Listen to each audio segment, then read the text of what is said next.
Hello and welcome to Girls Run These Worlds. My name is Taylor Felicity. I use she, her pronouns, and I'm going to be the MC for our game of MonsterHearts 2, which is called MonsterHearts Freshman Year by Avery Alder. And I'm going to talk a little bit more about that show, about our show in a second, as well as giving some content warnings. But before I do that, I want to throw it over to my players to introduce themselves. And actually, I'm going to throw it over to Val. Hi, everyone. My name is Val. I am a she, they, it kind of critter. And yeah, I'm here. I'm queer. I'm having some good times. And I'm going to throw it to Janine. Hey, my name is Janine. I use they, them pronouns, and I'm really excited to be here. And then I'm gonna go pass it off to MJ. What's up? My name is MJ. I use she, her pronouns, and I am thrilled to get started. We're coming in hot and ready. We're not going to introduce our characters just yet because we're going to do that once we're in the narrative of the story. But for anyone who's watching who's not familiar, MonsterHearts is described as a high school horror show. Now we are playing in college, so we're freshman year of college, still young people. So just a heads up, there will be definitely horror elements that will come up during this game. Potential content warnings include violence, death. There will be a murder, so that's not a potential content warning, that's a promise, as well as potential infidelity, alcohol use, the supernatural, and sex. This is, of course, a live show, so there are other things that could come up, but that's just kind of a general thing of like things that are very likely to. And I believe that is all the business that I need to go over. Oh, I should also say Val is also our producer for this game. So thank you so much for producing the game as well as being a player on it. Really appreciate that. I kind of came in last minute, just in hot. Just was like, yo, Artico was like, yo, Val, you want to play and run this? And I'm like, yeah, I guess so. Like, okay, cool. I get to be a horny monster. Like, let's do it. Like, that's my jam. So, yes, much appreciated. We love our producer, so definitely shout out for that. And there was something else I was gonna say that I feel like I was supposed to say, but I'm looking at my notes and I don't see it. So I guess if I remember later, I'll remember to say it. So with that being said, oh, I remember Ava. We have another player who's not here today. So that's the reason for the empty space. Ava will be with us next week. That's the other thing I was going to say. All right. I have a little intro to get us right into it and kind of do some of the scene setting. So Ohio is known for a few things: roller coasters, presidents, astronauts, a river that caught on fire, and colleges. In fact, Ohio has the 6th most colleges out of every state in the United States. But the most important one, for the next few weeks at least, is Buckland College in Millwood, Ohio, which, out of the narrative, this is a fictional college in a fictional town. So don't, nobody sue me. Another year has begun for the 2,684 students of Buckland College. The residents of Millwood have made their preparations for the hustle and bustle of move-in day. The shops are full of back-to-school deals. Hotels and Airbnbs are booked with the families of the incoming class of 2026. Loveland the Frog, Buckland's college mascot, is waving its green arms to direct students and posing for pictures with tearful moms and excited siblings. The last Borders Books, Music, and Cafe in the world is stocked up with exorbitantly priced textbooks and classic literature, the secret to how they've managed to outlive the rest of the chain. Yes, another year is off to a great start for the 2,684 students at Buckland College. Of course, they have no way of knowing that before the day is over, they'll be down to 2,683. But I'm getting ahead of myself. Let's meet some freshmen, shall we? And first, let's look in on Sam Torres, whose parents are helping her move in. Sam, you, actually all of you, are kind of in the freshman dorm at Buckland, which is not officially the freshman dorm. Freshmen don't have to live there, but it is the worst dorm on campus. So because freshmen are relatively low on the list of priority, like, you know, choosing where they live, you have communal bathrooms, you don't have an elevator, the it's the oldest, dorm on campus. So, not necessarily the best place to live, but it's a dorm. And your friends are helping you move in. They are a little grumpy about it. First of all, because you are on the second floor and there's no elevator in the storm room, so they're kind of like, no one is super happy about that. But also, one of the things there that I think your mom, who we just named Josephine, yes, Josephine, is kind of like setting some things down and like organizing things, and is kind of like just saying like, I was sending all these emails and I was saying that like you should be able to move in with your brother, and just because you're not an athlete, and now we have to come back 3 weeks later to move in again and make the drive again. And so your mom is kind of just going on and on and on about this. What does Sam look like, and what is Sam doing? Yeah, so Sam is in a tank top with a mini skirt and combat boots, because she's trying to be cute, but also trying to be able to lift things in an appropriate manner. That's hence the tank top. And she's very small, very frail. She looks like the runt of the litter. She's so small. Probably like 4'10". She has a beanie on, and then she has like a short bob sticking out of it, and she has her camera just right next to her in like around her neck, and she's trying to carry 2 bags with her bedding in it in both hands as she's walking, and like just nodding her head as her mom keeps saying the same things that she said for hours in the car. Yes. How long of a drive was this for you, Sam? You don't have to be exact, but if you know like roughly.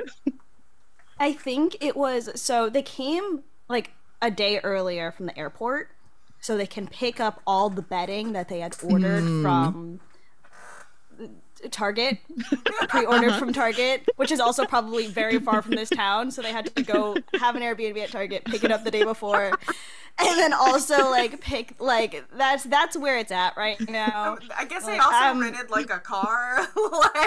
Yeah, that's the family. We did our thing.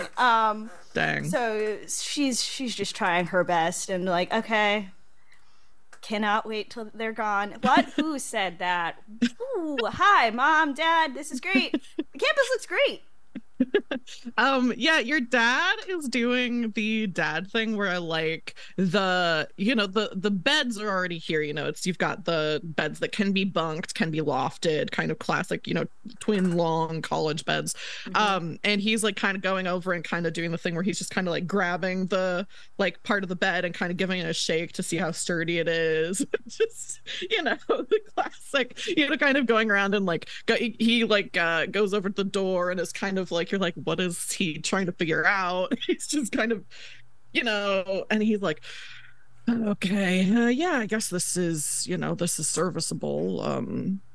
The dorm's not as nice as your brother's dorm, I gotta say. Not as nice as your brother's dorm. Which dorm did he end up in? So I can't tell if you're asking in character. No, she's definitely asking in character, because she did not talk to her brother like which ones they got into, because she was already mad that she couldn't get on campus earlier. Yeah. When she was forced to be team photographer. Yeah. Yeah, your mom says, I don't know, it's some president. I don't know, but it's one of the athlete, because he's on the football team and he got the scholarship, so he's in one of the one of those dorms. And Sam, I just don't see why you couldn't have kind of press them a little bit more to end up in one of the dorms like your brother. It's really difficult. Scholar. Oh my goodness! It looks like we have all the things in the dorm. Are we doing lunch, breakfast yet? It's probably close to lunchtime, so your mom is like, Yeah, okay. So let me look and kind of like I'm getting into a Midwestern accent, which is not correct, but that's just like when I'm doing, when I'm playing a mom. A mom? It's just going into that. So that's I gotta stop. that. And kind of like pulls out this very detailed itinerary. This Buckland has a very like elaborate kind of orientation schedule. So your mom pulls out and she's like, well, it looks like you're supposed to be meeting up somewhere for for other people for lunch. So you're doing that someplace else. But, I think there's this really cute restaurant that I was thinking of maybe trying that looked like they had some good sandwiches. I think let me call Chris and let me find out if we can just all go there for lunch. And, whatever this orientation thing is, you could probably just, we'll say there was traffic, that we were running late. Well, if I'm gonna get more connections, maybe I should maybe get into a better dorm next year. Maybe I need to get to this orientation so I can come earlier. That makes some sense, because if if you go along with the flow, if you don't make too many waves, then people, then later you can kind of cash in some favors. So okay, honey. And her phone starts ringing. She goes and looks at it. And she's like, "Oh, this is Chris. Okay, let me go talk to him." And she kind of grabs your dad and goes out into the hallway so that they can, kind of do. Chris also is supposed to be doing orientation stuff. He moved in. The football team moved in first, so like 3 weeks ago, because the season starts relatively soon. So they moved in 3 weeks ago. But all the athletes are still supposed to be doing this orientation stuff. So they go out and talk. What kind of, now that you're, obviously not completely unpacked, but you're moved in a little bit, what is the vibe for Sam's, dorm room for your half of it? The movie girlies that just have a bunch of posters? There is an Everything Everywhere All at Once poster, dead center. There are like small like concept art or like stills from different movies, and then there's also like National Geographic's photos also on top of that. So there's a bunch of posters and then like a couple of like pictures of friends from high school, and then like one picture of her family in like tiny font. Good, yeah, I like that. Yes. And fairy lights, obviously. Fairy lights. Of course, everywhere. You have to have fairy lights. It's freshman year. You got to have fairy lights. I love that. And your roommate, you did not know ahead of time, right? I think we had established. Wait. This is look at my notes. I know. I think what I have is randomly assigned, but I may have put that down. Assigned. Okay. She's not here yet, but I think it's up to you that it could be like sometimes, like, when I went to college, I knew who my roommate was going to be, and we like connected on Facebook and we're like, who's bringing the mini fridge, blah, blah, blah, that kind of stuff. Yeah, I messaged my roommate and was just like, hello, I will bring a tea kettle and a projector. Good. For movies, and an extra like pop-up sheet to project movies on. I read the dimensions, and this is my color scheme. Perfect. Yeah, I think Stella, your roommate, who her full name is Stella Doan, which I'll put this in our Discord thing, which I'll do as I'm introducing different characters. You haven't met her in person yet, but you know that she's a she they pronouns, and she was like very like, as soon as you messaged and was like, we're like, this is what I'm bringing, she was like, I'm bringing this, like, so was very also interested in connecting with you and like planning out some stuff. So I think said she would be bringing colors that were like kind of complementary to what you had, because she hadn't picked up her stuff yet. So was, pretty friendly and receptive to the message right away. But she's not here yet. So we just have your half of the room and then, her empty half of the dorm room that has not been, filled in with anything yet. What's Sam feeling right now? She's now breathing.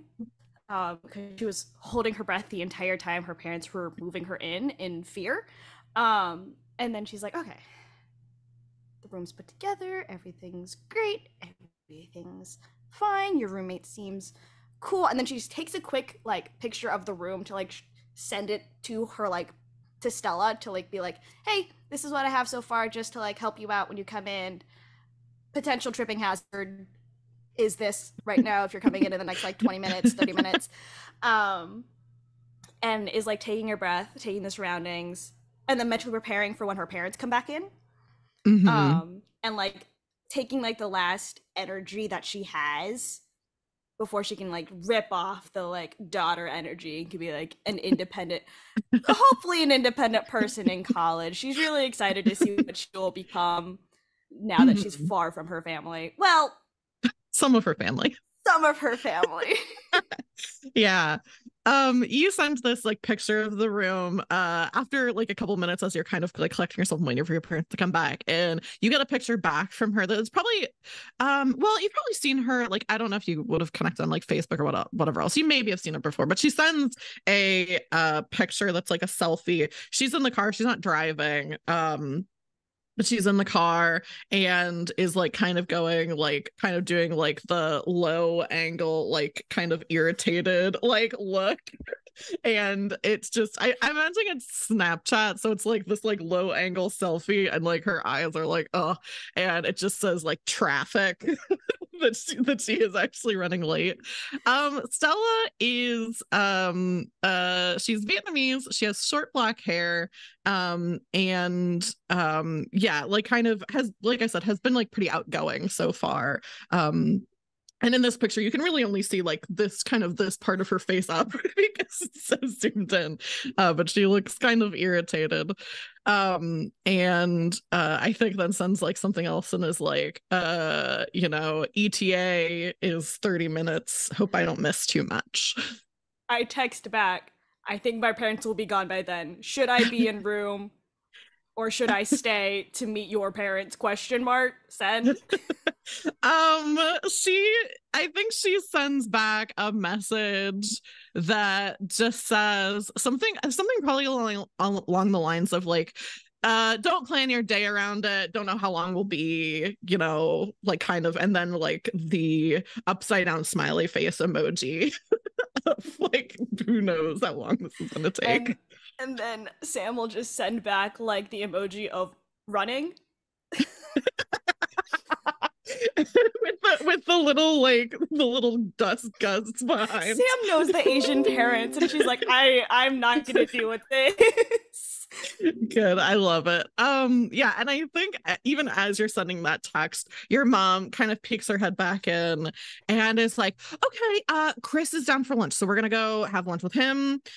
You go do whatever you need to do, and we'll pop in. We'll try to pop in to say goodbye. I don't know exactly, you know, what the rest of our plans are for the day are. And we do have to get the rental back by 4. Cool. Yeah, of course. Understandable. Yeah, your mom just kind of like, you know, comes in a little bit more, gives you like a really tight, like little, I don't think it's a hug. It's kind of like she just kind of grabs both of your arms and gives you like a little bit of a squeeze, and then kind of stops for a second, gives you like a very like quick peck on the forehead, and then goes out with your dad, and you can hear them walking away. And I think we see Sam, what do we see on Sam's expression as you can hear your parents leaving through the hallway? There's like slight fear that comes across Sam's face of like, okay, this is it, because she knows her parents aren't going to come back for her. Once they leave, they leave, which she's fine with. She's even at this point, and she's like, okay, independent. And then there's a smile. And then she just like walks out of the room, fixes her beanie, and like grabs like grabs like a nice like light denim jacket to like wear when she goes outside. It might be hot, but she's like, I need to look cool. Yeah. And starts walking out and doing the college orientation thing. Yeah. I think we'll cut from there over to our next freshman, Leia. So you this is also your move-in day.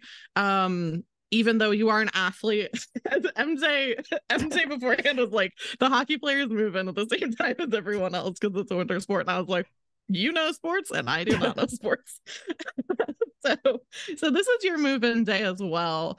And I would love to know for Leia, like, are any of your family here? Are other people helping you move in? Is this a thing where you were just kind of like, no, I got it, I'm just gonna do it myself? What's the vibe for your move-in experience? Yeah. So Leia is the youngest in her family. She has an older brother named Micah who is he just started working as an attorney up in New York. So he, sent her a, hey, like, good luck on your first day text. And she pretty much told her parents, hey, man the car, I got a lot of expensive stuff in there, and she's doing the heavy lifting herself. So she has a guitar gig bag over both of her shoulders. She has her hockey bag in one hand, she has an amp in the other, and she's just strong-arming everything. Yeah, I'm imagining you're the how many siblings did you say you have? I'm the youngest of three. There's Asher, Okay. Micah, Leia. Cool. Yeah. So your parents have done this before for like other of your siblings. And it's not the vibe of that they don't care about this or they don't care about you, but it is the vibe of if we don't have to climb up a flight of stairs multiple times, we won't. And there's other other students. There's the classic like RAs and students who are like kind of the move-in crew who are helping. So, because lots of people do move in to college on their own. So you've got some, maybe some of the stuff that you have that isn't super expensive or things that you're particular about that like other older students are like helping you with and kind of doing some small talk and like, asking what your major is, all of that kind of stuff. What does Leia look like? She is in many ways the opposite of what Sam looks like. She is exactly 6 feet tall, has been measured at 6'0", but she tells people she's 5'11" because it makes guys who lie about their height really uncomfortable. Um, she Immaculate. she has straight, like, shoulder length auburn hair that's currently tied back in a sort of half ponytail where it just gets the strands out of her face, but the rest is hanging down. Because she's mostly doing this by herself, she has a big pair of headphones on that she periodically takes off to talk to people. She has a black t-shirt that has the band Knocked Loose and their logo on it, and no one has asked her about it, and she's very upset about that. She has the short sleeves rolled up to look like a tank top. Cutoffs that she cut off herself from an old pair of jeans, and really old ratty Converse. The sole of one of them is starting to fall off, that are double tied so that they don't give out as she hauls up the stairs. So we know out of character, well, not even out of character, I guess out of character. We know out of character that Leia's plan for this year was to room with her friend, and that didn't work out. I have a question for you. Is this the moment where she realizes that the person in the room is not her friend? Or is this something that you already know going in? You're about to meet someone who's not your high school friend. She was told about a week beforehand. She actually got a text from Cody that was like, this is BS. We didn't get a room together. And she has purposely avoided making contact with her new roommate because she knows herself well enough to know that whatever message she sends is just going to be laced with vitriol that should be towards a person who does not deserve it. So it's also like a little bit in a grumpy mood as you're coming into your room, and you've been moving stuff, and this last trip that you bring up with some of your most valuable items, you come in the room and your roommate has arrived, is also like kind of, I think, probably just setting something down. This is perfect that you haven't met her at all before or known anything about her. And she kind of like, you can see she's setting something down. She turns to face you, and she is this obviously same age as you. Well, I guess not obviously, but she's your age, 18, and is just absolutely gorgeous. Has long brown hair that's like a little bit wavy. She's white. She has like a very like as she turns, like has this very like genuine like wide smile. I would say definitely Anne Hathaway vibes. which just saying that, no reason for that or anything. And kind of like turns to face you. She's like setting down a bag and comes over and is like, oh hey, you must be my roommate. I'm B Thompson, nice to meet you. And kind of like goes over and like kind of, it's very confident the way she does it, but it is kind of an odd thing for a college student to do, which is she goes for a handshake. And just kind of like puts her hand out. Yeah, Leia takes off the headphones again. They're sort of loud enough that you can hear a very tinny version of what's coming out of it, which is just and she puts the hockey bag down and she kind of cocks her head, sort of animal-like, and then goes for the handshakes like, sup, I'm Leia. Sorry I didn't talk before. Last week was crazy. I was putting together moving stuff. I had a summer tournament. Nice to meet you. Yeah, no, I mean, I didn't reach out either, so nice to meet you. It's busy. I get it. Yeah, I was supposed to like be in another dorm, but like last minute there was like some kind of mix-up or something. I'm very clean. I keep to myself. Do you like hardcore punk? I don't know. I guess I would say I don't know. I haven't really listened to a lot of hardcore punk. Are you from like around here? Do you know like I'm up from Minnesota. It was, like a 12-hour drive. Nothing big. She says, I'm from New York. I don't really know. I'm here for environmental sciences, my major. So sick. But I was kind of hoping that, that maybe you would know some like cool, I don't know, like places to hang out or, something, but I'm sure we'll find them. I'll find together. them. I'm great at finding things. Great tracker.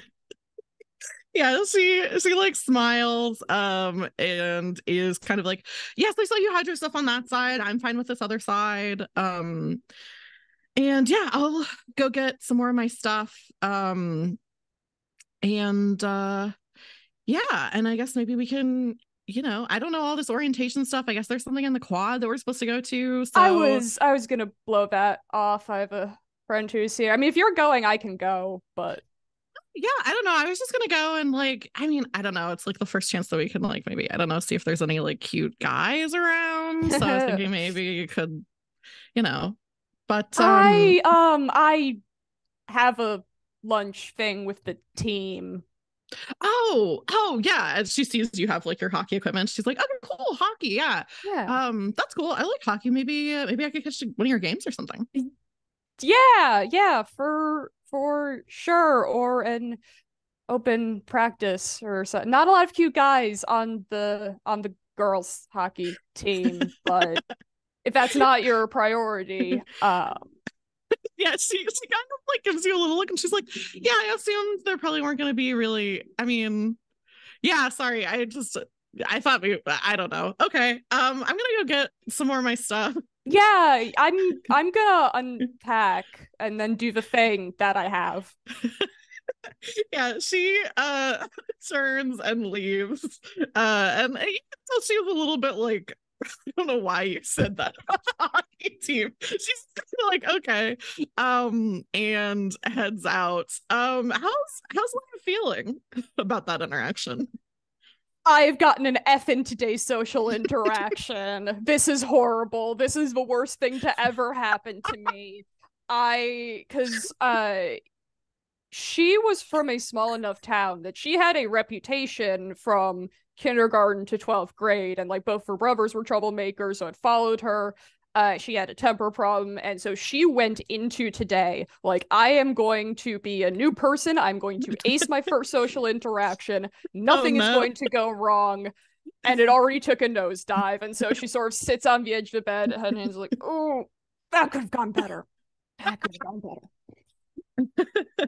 Perfect. I love that. I think that's a perfect place to cut away to our final freshman for today's session, at least. Sully, you moved in a little over a week ago, not as early as the football team, because you don't need to get as big of a jump start into the competitions and everything like that. And I would love to, we already talked about how you kind of wanted Sully to be first presented. So I think I'm just going to throw it over to you. Where is Sully? What does he look like? What's he doing? As a track and field star here on full scholarship, that is where Sully Sullivan Marcos is, running and turning left in a circle. He is a lithe figure floating through the air, tanned olive skin, curly hair, dark brown, glistening with sweat in the sunlight. I'm not sure if it's a sunny day, but if there is a ray of sun, it has found him. And I do like that maybe it's not that sunny of a day, but it has found him. He is he turned 19 over the summer, so he's a little bit older than everybody else, and he loves himself so much that when he runs, he is not allowed his own rule to wear a shirt. He's just in his skins. Because not allowed. He needs full glistening, full glistening as he makes it across the finish line to probably an audience. You know, not necessarily like, you know, not a big audience, but for a moment, he stops and he like,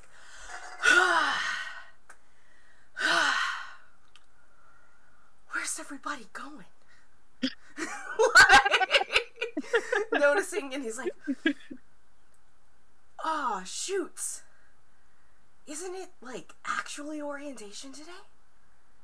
It is. And he is, in fact, does not lie about it, but he is exactly 6 feet tall. And, like, because here's the thing, if he was 5'11", he would own it. But he's not. So, in fact, he might just say that he's shorter than he actually is. Who knows? Like, but you know, he's got these Grecian features about him. He is just maybe even a little out of place in his glistening, but then he realizes that he's got to hit those showers because it's orientation time. And some dude's moving into his dorm that he doesn't know about yet. Yeah. Kind of thing. So he's got to get on going.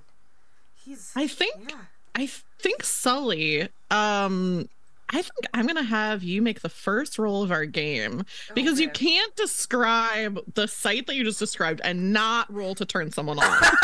just a rando. You simply can't. It's true. Which turn someone on is which stat again? Is plus hot. Plus so hot, you'll roll. Which is my highest stat. Yeah. So you'll roll 2d6 and add the two numbers and add your hot to that as well. I add my two and then based on that, yes. That's an 11. Good. Okay. So on a 10 up, so I have someone in mind who this is. This isn't someone that Sully knows yet. And one of the things with this game is with turn someone on, with really any of these moves, the player can do them intentionally, but they can also be triggered just by the things that are going on, or the character, like a character could intentionally like be like, I'm going to turn this person on, but a character could also just be doing something that is a turn on for someone else. So I don't know, it's, you know, it's totally up to you whether Sully's intentionally, it sounds a little intentional.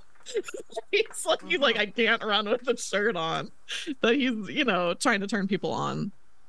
So with a 10 plus, you get to gain a string on this other person, and they get to choose a reaction from below. So I'll tell you who the string is on, and I'll describe a little bit about them. I was gonna do someone else, but this is like too good not to do. So you kind of turn and look, and you're like thinking like, oh, I have to go take a shower or whatever, and you look and you see, like, make eye contact with this woman who is gorgeous. You might say that she looks a little bit like Anne Hathaway. Ooh. Yes. Who is like not even really that close to you. She's like getting something out of the car in the parking lot of the freshman dorm. And it's just stock still looking at you. So you will get a string on B. Thompson, which, oh, actually, I don't think I put her name in the thing, so I'll do that really quick. And she gets to choose a reaction, which she can choose: I give myself to you, I promise something I think you want, or I get embarrassed and act awkward. I think since she's so far away from you, this isn't like a conversation you're having. You can see her face. She's like pretty pale, and has just like flawless skin, and immediately, like, even from this far away, you can see she gets like a little bit red, a little bit flustered, as you two make eye contact, and kind of like bends down to get something, and her hair like comes over her face, and she quickly like turns and like walks away, like is flustered. Just like that second that before she turns away from me and we lock eyes, I flash her the widest, toothiest smile. Like, just like, and you know, it's like, hey. Yeah. Like, I see you seeing me. Hey. Yeah.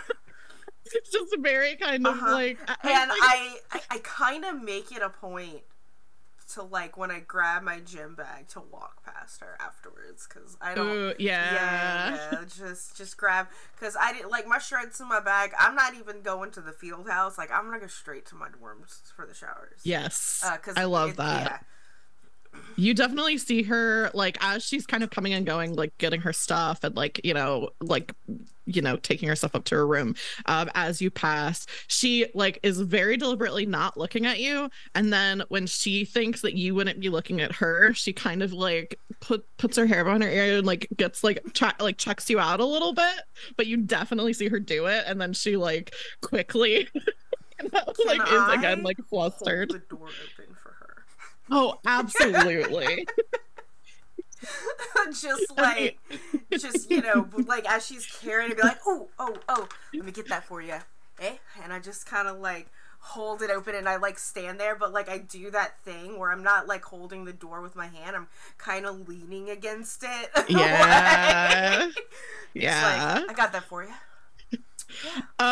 There's another moment, and it's very Twilight, where she is just like she's not like particularly short, but she's definitely shorter than you, and you like looks into your eyes, and you're like making eye contact, and like, you could like, it's like you can see her pupils dilate. And she just is like, oh thanks, I'm on the second floor of this building. Maybe we'll run into each other. Oh yeah, I'm also in this building. I'm on the track team because I moved in a little bit early. I'm Sully. Hi. B. Nice to meet you. Hi B. How's it going? Good. Yeah. Looks like it's going good for you. It's going great for me. She like is like does not know how to handle this conversation, and is she's doing the thing where she's like trying to keep it cool, but did not expect that you would actually then talk to each other. So is like maybe I'll see you around the quad. There's supposed to be a thing happening there. I think I'm gonna go. I gotta hit the showers first because I'm a little sweaty from all the running that I do. Yeah, I'll see you. Yeah, looking forward to it. And I like let her go past, and I give her like I give her some time to, like, because I don't want to make it look like I'm following her. But, like, give her... I imagine I'm on, like, the top floor because, like, stairs are so good for glutes. I let her, like, get to the second floor and turn before I'm just, like, hiking up those stairs to go. And I don't even, like, go to my room first. I just head straight for the showers to do, like, the rinse-off shower that you do after you do exercise, not the full... We reconnected. Alright, sorry about that, gang. We disconnected and reconnected. My internet decided it wanted to burp on the day that we premiere. As, like, it's not a premiere without an internet burp, okay? It's not a stream without some kind of internet thing. Yeah. It's not a stream without an internet burp. But we got it. Just a quick little disconnect and reconnect there. But yeah, I have a towel. I have clothes in my shower. I don't even and then I go to my dorm to drop my stuff off. Yeah. Cool. Yes, love it. So you you do all of that, and we have all of you have arrived, all of you are moved in, to some degree. And the first thing that is on the schedule, the thing that Sam's brother is not going to be here for, is like dipping out to have lunch with his parents, is there's a thing on the quad that is basically like they're going to be like food trucks, but it is like catered by like the cafeteria, so like it's like you can just go and get like as much food as you want, because it's like, oh, this is part of orientation, it's free although it's your tuition. And the other thing is there are all of these tables set up on the quad that are different clubs, activities, even some of the majors at the school that have information, because they want to immediately try to connect students with like things that they're interested in. Some of you like came to college and are like, I'm already like on a sports team, or like Sam is already involved with like the photography department, but this is the opportunity for like students to meet each other, but then also to to get involved with like other sorts of clubs and activities and extracurriculars. Some of the things that are here are which this is the classic TTRPG thing of like, your character doesn't have to come to this, but if you don't, then you're just not gonna be here, which is fine, you're able to choose that. But there's a bunch of different, like I said, clubs, organizations, majors. The school newspaper, the Buckland Voice, has a table with copies of school papers throughout the years. The improv club has a gaggle of goofy looking dudes loudly bantering back and forth. The student theater organization has a sign-up sheet for the 24-hour theater showcase next month, and they also have like an iPad playing like clips from theater production, so it's like very like very zoomed in, like person on a stage. The classic, like, the person was filming this from the back of the theater. What are all of you doing? Are there like clubs or organizations that you're like, oh, I'm interested in this, or or like, are you meeting up with someone like Leia, like maybe you and Cody had plans to meet or something like that? Yeah, what's everyone's vibe in this when you're getting to the quad?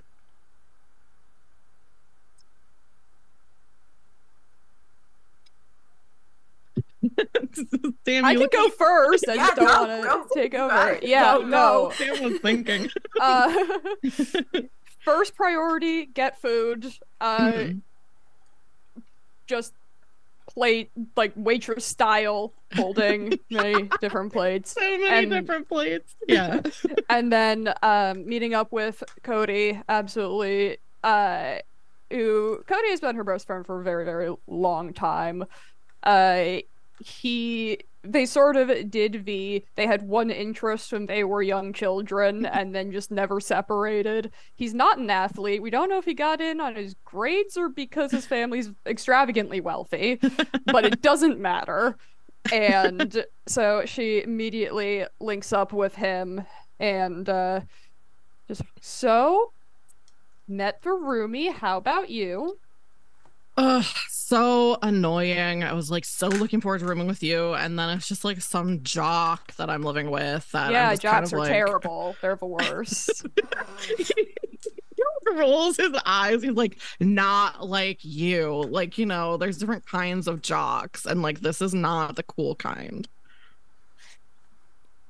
Well, he's not a lesbian, okay? He's not a lesbian. Is that what you want me to say? We've been over this many times, gave you the honorary moniker when you watch Black Swan with me. But so what's the plan? We need bassist, singer, because we tried me singing, that went poorly. I don't want to do the Royal Blood Black Pistol Fire Fate, and we could meet new people.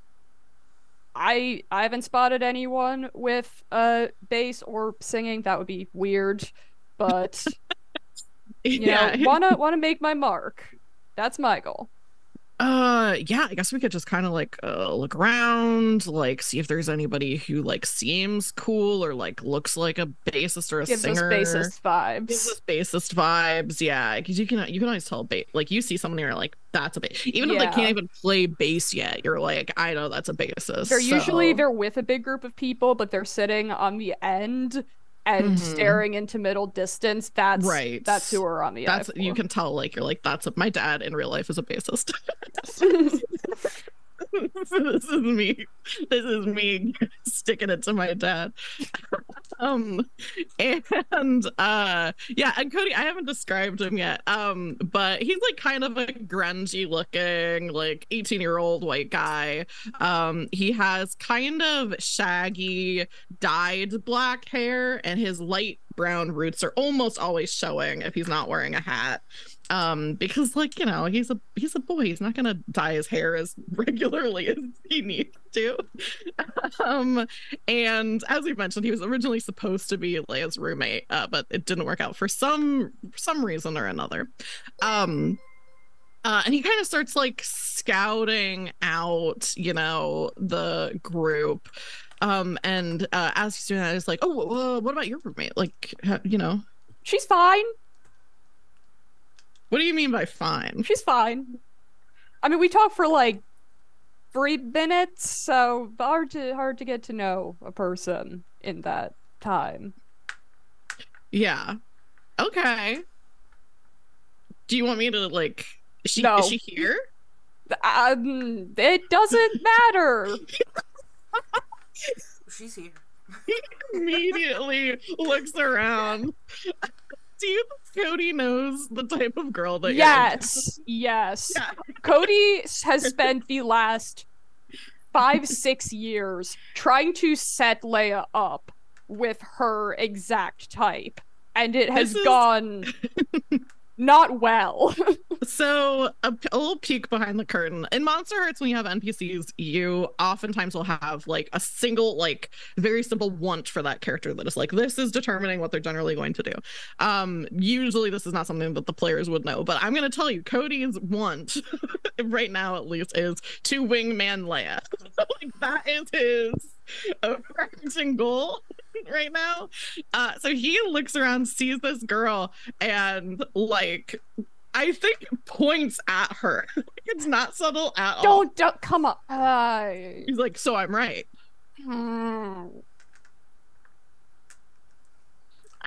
She's just like kind of like around at different like stuff that she wants to get into. Maybe she can play bass. Maybe she can sing. We could talk to her.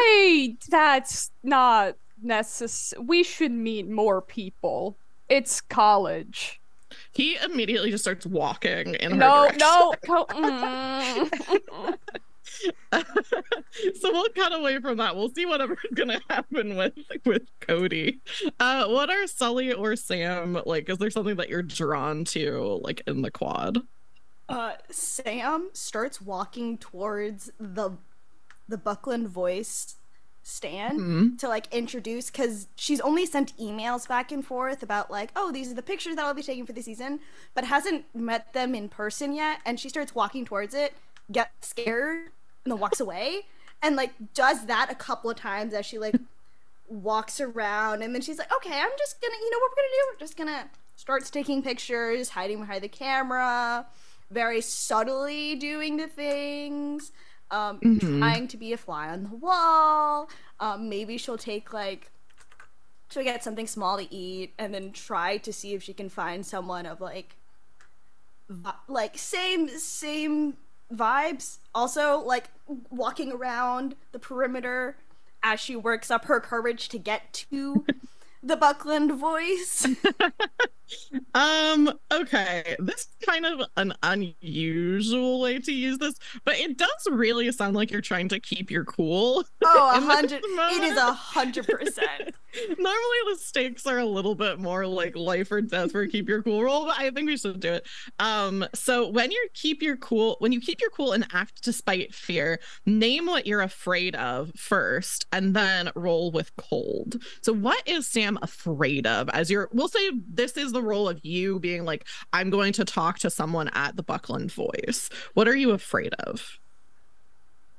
Someone that is very extroverted being the person to talk to Sam, because she's very quiet when it comes to like what she does in her craft, which is photography. She's like, I just kind of show up, do some poses, and then run away and edit them. So she's like, okay, this is gonna be someone hopefully that is also cool and chill, who just kind of shows up, asks questions, and then hides and writes it. That's she's scared that it might be the opposite. Cool. I love that.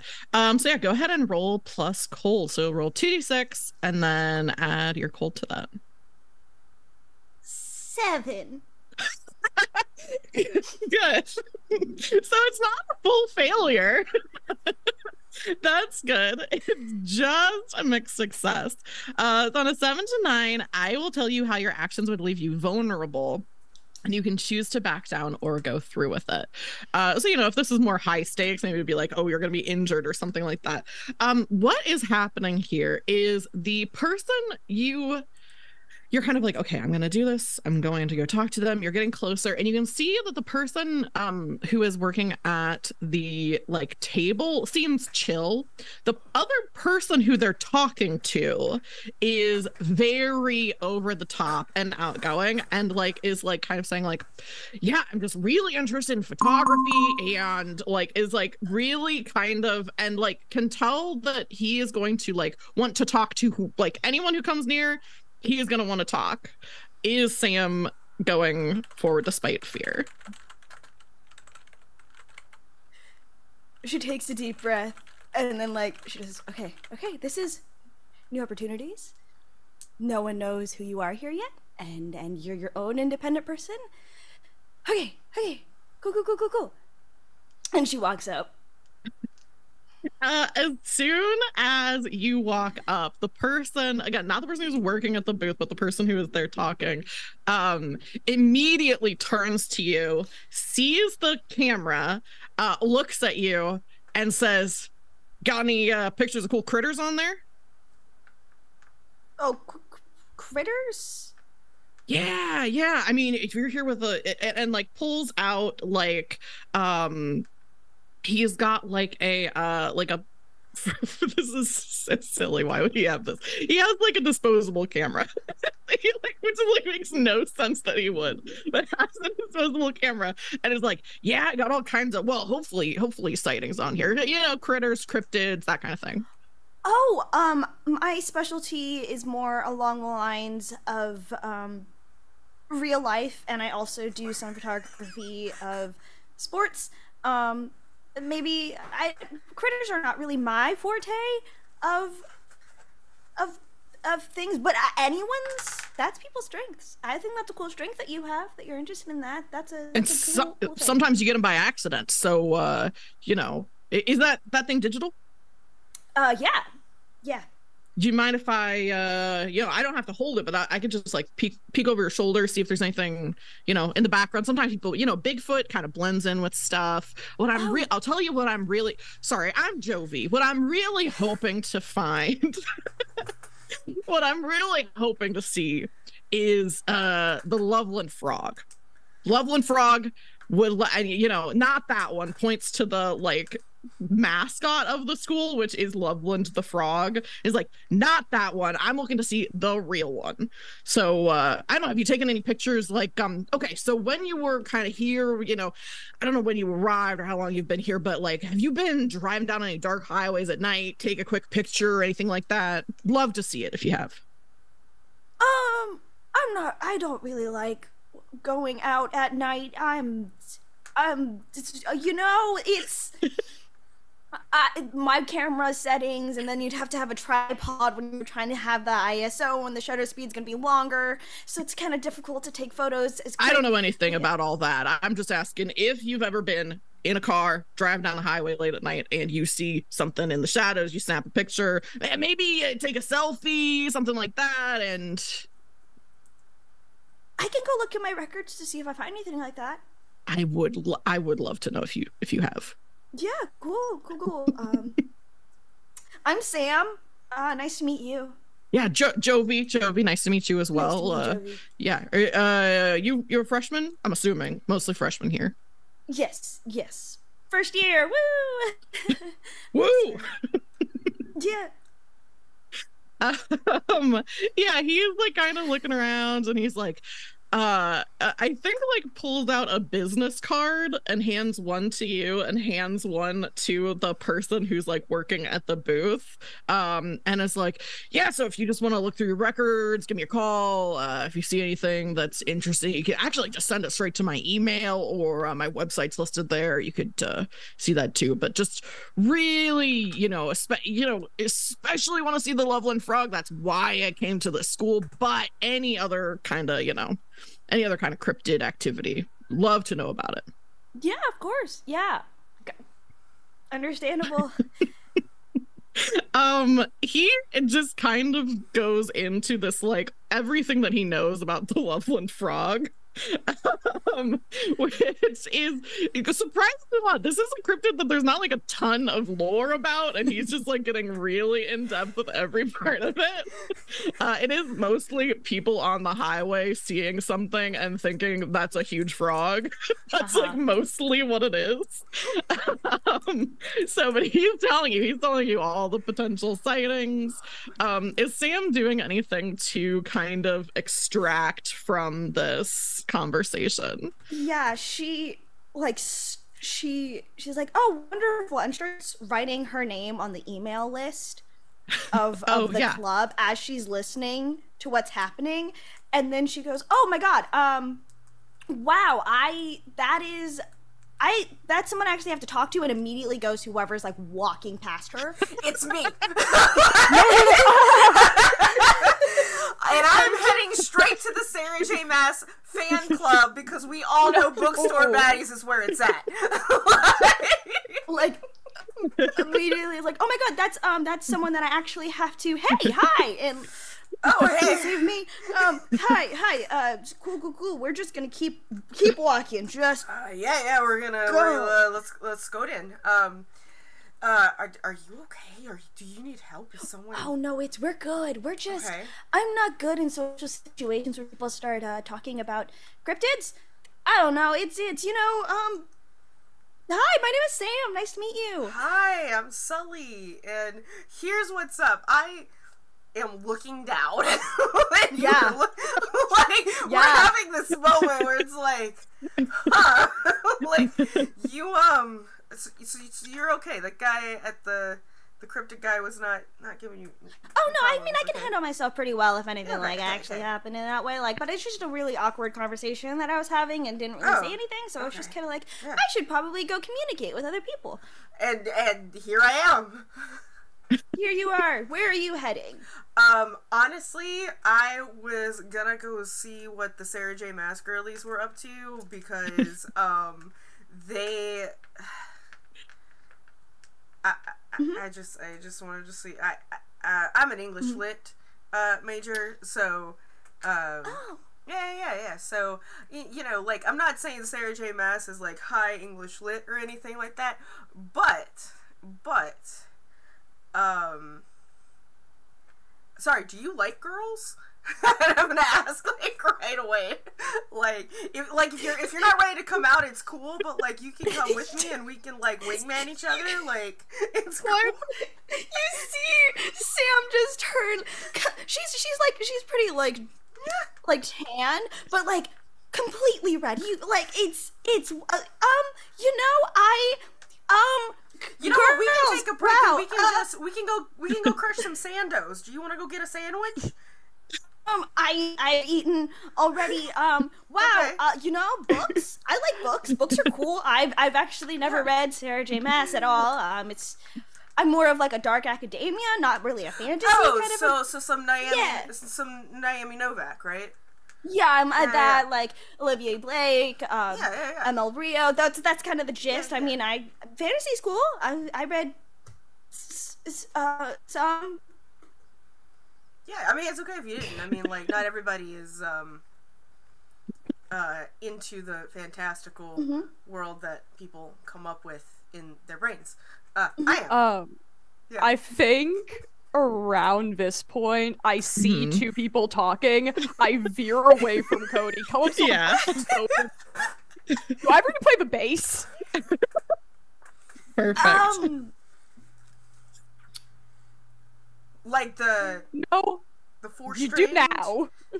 Yes. Okay. It's like a guitar that has fewer strings. Do you play the guitar? It's easier than guitar. I just wanted to make sure we were on the right track there. like the fish? Do you think you can play the fish? That's a bass. First of all, I am super excited that both of you have decided that I am your safe space to come and talk. Let's go get smoothies. I think Cody, you've successfully Leia have managed to, like, you talk to these two other people. Cody's like, well, I do want a bass player, kind of joins in the conversation. It launches into this. I think this is kind of where we'll like kind of be like we'll hear Cody talking as we like go to like the new location, kind of as he's trailing off, but he starts talking about, he's like, I mean, like, even the Beatles' original bass player, he did not know how to play bass. He sold a painting, they bullied him into buying a bass. When they would play in German bars, he would actually turn around and face away from the crowd so they couldn't see what he was doing because he didn't know how to play bass. So who am I to argue with the Beatles? Like, that's like kind of him. It's all right. The Beatles are like a mediocre band, so just like everyone that boomers like, it's fine. He's just like dumping all this info about bass players. To all of you. I do point to AMJ's shirt, and I was like, my shirt. You know them? Yeah, I do. Just like the Arf Arf song, or do you actually follow them? Honestly, just that one song. It came up in like my Spotify playlist at some point, and I was just like, yeah, I'm gonna keep this. But I get like music ADD, right? And I just have to like constantly skip. But good for working out, really. I actually run.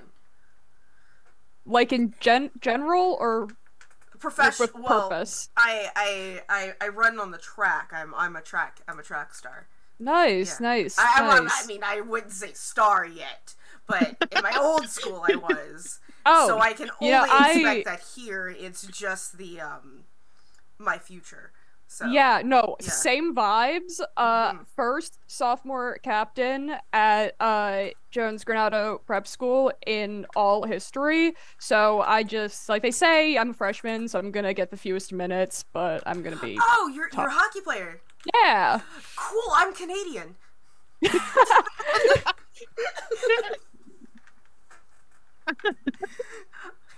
I'm a bit tin-ply, so I don't play hockey. I just watch it.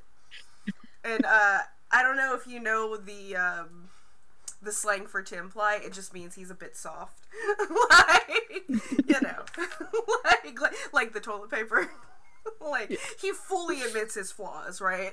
Like, he's like, this is for long distance endurance, not like hockey. Yeah, but I don't get hit in hockey. Look at these. And I just like open my mouth. I was like, look at this. Like, oh yeah, this is actually fake. Oh yeah. I mean, that's a badge of honor though when you're on the ice. Yeah. Oh, are we talking over you? And I assume like, Sam is in the middle of literally this. talking over you. Oh, this is Sam. What's up? Likes dark academia. I thought you were gonna say Sam likes girls. I did not get a confirmation on that, so I will not out Yeah. it. No, that's fair. That's fair. Nice to meet you guys. I'm Sam. I'm also the sports photographer for the department, so we'll get to know each other a little bit more. Also, to answer the question, I don't know bass, but I was trained on the piano. That's the most instrument that I know. That's about it. If you can play piano, you can definitely play bass, Cody. Think that it's like turning a piano on its side, and then instead of 88 keys, there are 4. Okay. Interesting. Okay. Yeah, interesting. Yeah. It's actually like the opposite of it's like the same thing, not a violin, but you know, the big guys, but like the rock star version. Do you mean the cello? Yeah, it's the same thing. Didn't you see School of Rock with Jack Black? Like they took the girl who was playing cello and put her on bass. You do see while you're saying that, she was thinking School of Rock. She was going through all of her like rock movies that she's watched in her life. She's like, oh yeah, that's it. Mm-hmm. Oh yeah, okay, understandable. Yeah, I got you. Cool. You all, I imagine this conversation is kind of happening like first you're in the quad, then you're like at like the cafe at the school, like drinking smoothies. Oh yeah, we're gonna go get smoothies. I gotta get my protein in. Like, and I'm assuming so does Leah or Leia. Yeah. Like, and you know what? We're now protecting you, so please come with us. Like, I am never upset about being around hanging out with girls. Like, we're good. It doesn't matter what kind of girl. Like, I just love being surrounded by them. Like, oh, same. Yeah. Oh, nice. And I like fist bump you. Yeah. This is so good. Sam's just here to have. Sam's just having a good time. We should go check out the Sarah J. Maas fan club later. So we kind of see this, like, you know, you're all kind of like doing the thing early college where you like find some people that you're like, I can talk to them. You kind of glom on, you go to a couple different, you know, go around the quad a little bit together. And during the course of that, you're kind of, you know, it comes up at some point, like people are talking about, because Cody's there as well, as like talking about like his orientation class. And one of the things you all have in common is that there is a class that all freshmen have. It's like a 1-credit class, and it's called Life at Buckland. Like, you know, it's like a Gen 100 Life at Buckland is what the class is called. And so Cody is not in that class. With you all, but you realize as you're kind of talking, you're all in section 15 or section 13, sorry, is the which is the same class basically, because it's like all of the freshmen are in this class, but there's different, you know, sections of them. One of the things that you have coming up is your first class of this, which is where you're going to meet the other people in this class. And, you know, presumably it's going to be some kind of like, you're imagining it's like icebreaker kind of stuff. So that's the thing. It's like after see, eyes go, oh no. So after the, you know, the stuff with the quad, after you've had lunch, that's where you're all kind of being funneled to. And actually at a certain point, this guy who is a little bit older than you, but still a college student, comes over and is like kind of rounding people up, and taking you all to this other classroom. He introduces himself as Tariq, and says that he's going to be the TA for this class, and kind of explains that basically you're going to have a professor, and then there's going to be a student in the class as well that's meant to kind of be like almost like an additional mentor. So like kind of how RAs often are, there's like an additional person that's like you can go to with questions and all of, you know, these different types of things. Like I said, he's a little bit older than you all are. He's a junior. Hang on, sorry, I have to look at my notes. He is black. He has big springy curls. He's wearing like an orangish brown oversized cardigan and some slacks, which is basically like he's kind of wearing like a more like trendy business casual kind of vibe, where it's not like, you know, like you could wear this in an office, but it's also kind of like you could wear it to go like to a fashion show, like to go watch a fashion show is kind of the vibe. And is leading you over because, like, you know, you have not been here for very long, so maybe don't know where even where the classroom is. So he's kind of going around, and you can see other people around his age who are doing the same thing. Like all of these freshmen who are in the quad are kind of slowly being herded in different directions from these people who, like, Tariq has like a paper that has like everyone's names on it. And the next place that you find yourself is in this classroom.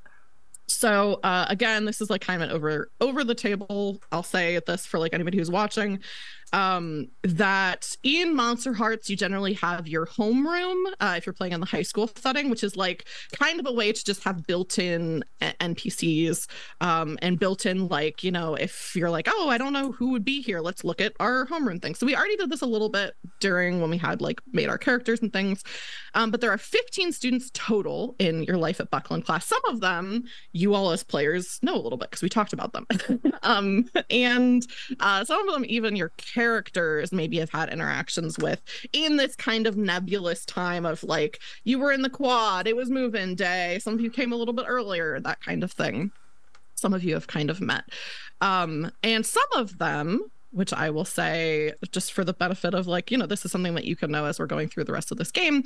Some of them I just have names and pronouns. I have nothing else about them. So if at a point during the game it's like, oh, we need somebody who like works for the school paper, I can be like, okay, here's this person. Like, what do we know about them? That kind of thing. So we'll all together be adding more NPCs to this, you know, to our roster of people that you know, for these other students that are in your class.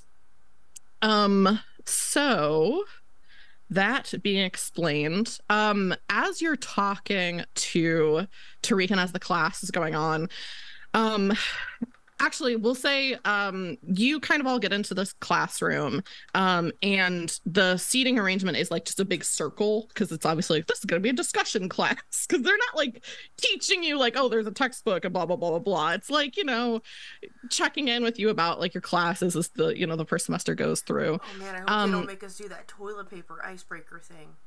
You mean the yarn ball? Because I think the yarn ball won. Oh, no. Okay, so listen, there was this. So what they would do, like this one time, I don't know, it was like at summer camp, and they took like this roll of toilet paper and they passed it around, and they were like, oh, hey, everyone, like, take as much TP as you need. And so I was like, oh, I'm lactose intolerant, and so I needed a lot. And I took a whole bunch, and then they're like, cool, for every sheet of paper that you have to tell a fact about yourself. And I was just like, I don't like this. So I really hope that they don't do that, because I'm getting the vibes are weird whenever we just sit in a circle. Or, you know, it's like AA or something. I'm not quite sure. Sully, as you kind of peter off, you hear a kind of like, and realize that your professor for this class has arrived, and overheard, you know, some portion of the story you're just telling. It's the thing, this has happened to me so many times, where you're like talking and you don't notice that like everyone else has gotten quiet and is like ready for the next thing, but you're so involved in your story that you don't notice it. Oh yeah. You realize that like the classroom has kind of gotten quiet, and this professor is here now, and he says, hello, welcome to life at Buckland. I'm Professor Allen. I'm going to be your professor for this class. Normally, I work in the American Studies department, which some of you could be. I actually think someone here will be seeing me more. Yeah, probably next semester, I imagine. Get some of your gen eds out of the way. Professor Allen, you notice. Actually, would you notice this? This is when I have to decide how much like dumping of information I'm doing on you all. I think he just tells you this instead of you having to like, you know, like, oh, this is what's happening.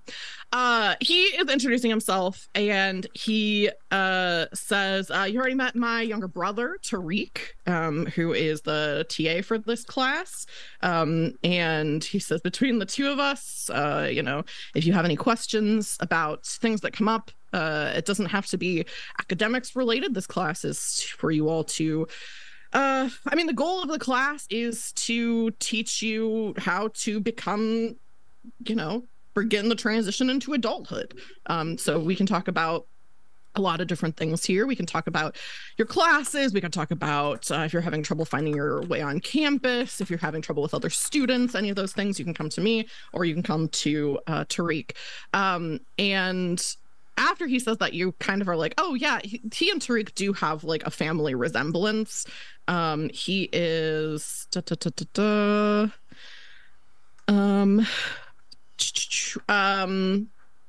he is also black. He has dark brown hair. His is shorter than his brother's. It's in like a fade with some short twists. And he has a close cropped beard. He's dressed in, you know, like a suit, like, you know, regular kind of professorial kind of vibes. And it kind of a like not a I would say a serious vibe as he starts kind of leading you all through the class.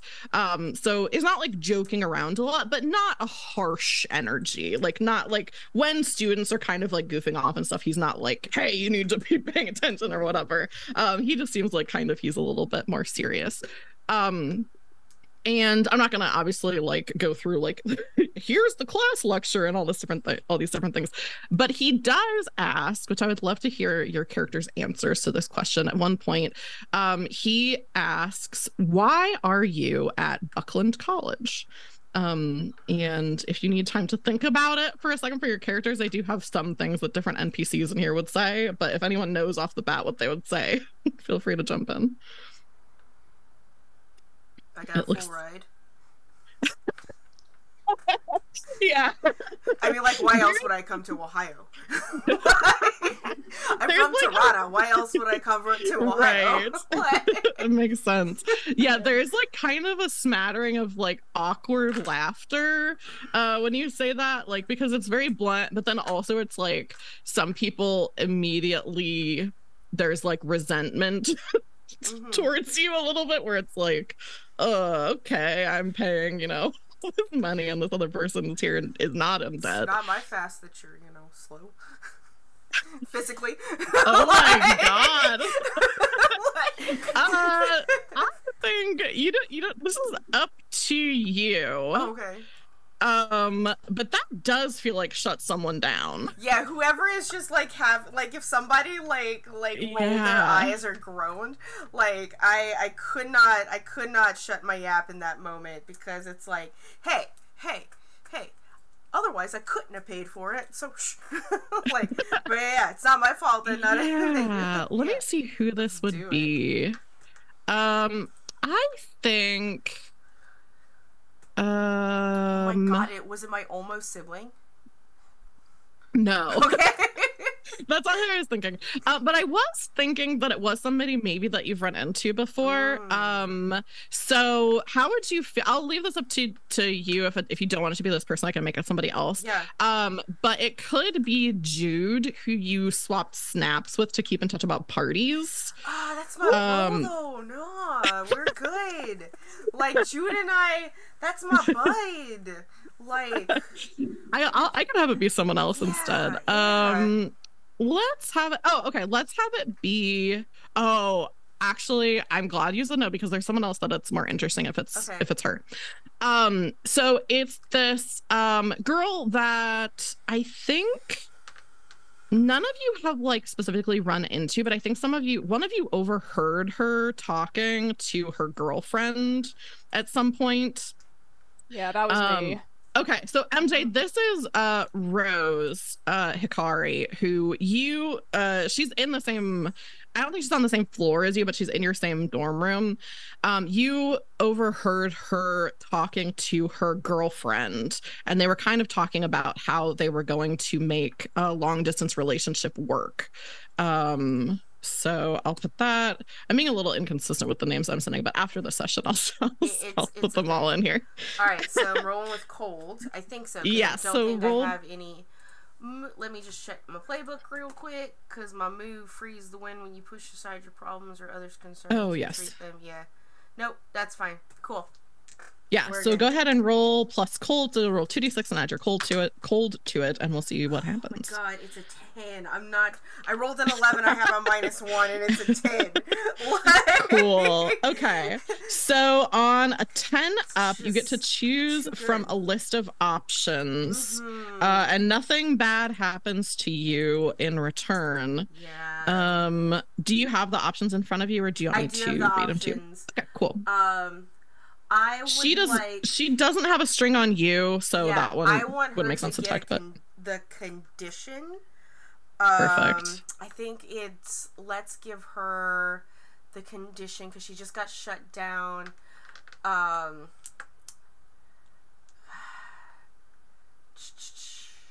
Just embarrassed.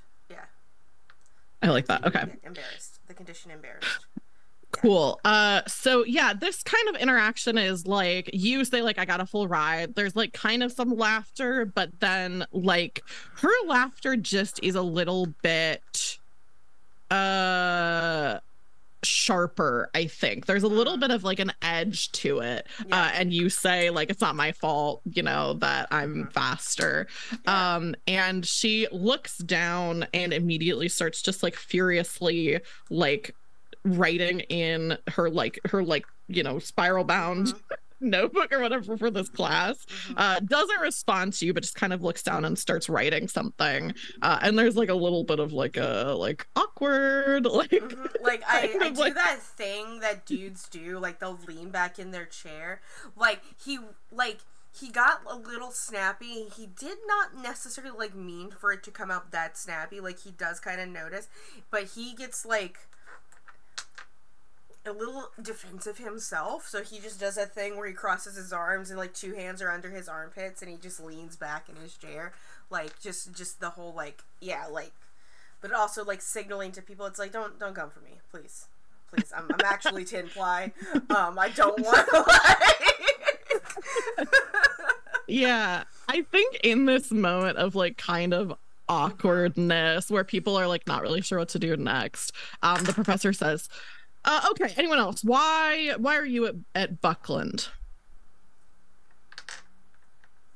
I think he looks at Sam because I imagine Sam has kind of that expression of someone who clearly wants to say something but is too afraid to. And looks at you, points, and says, "Do you have something you want to say?"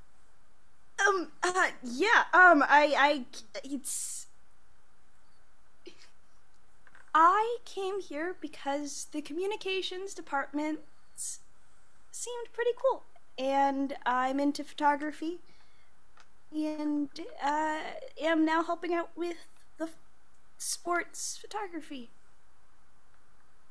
Yeah, he nods, and says, you don't have to wait for me to call on you in this class. If there's a moment that you want to speak up, you can speak up. And she gives just 2 thumbs up.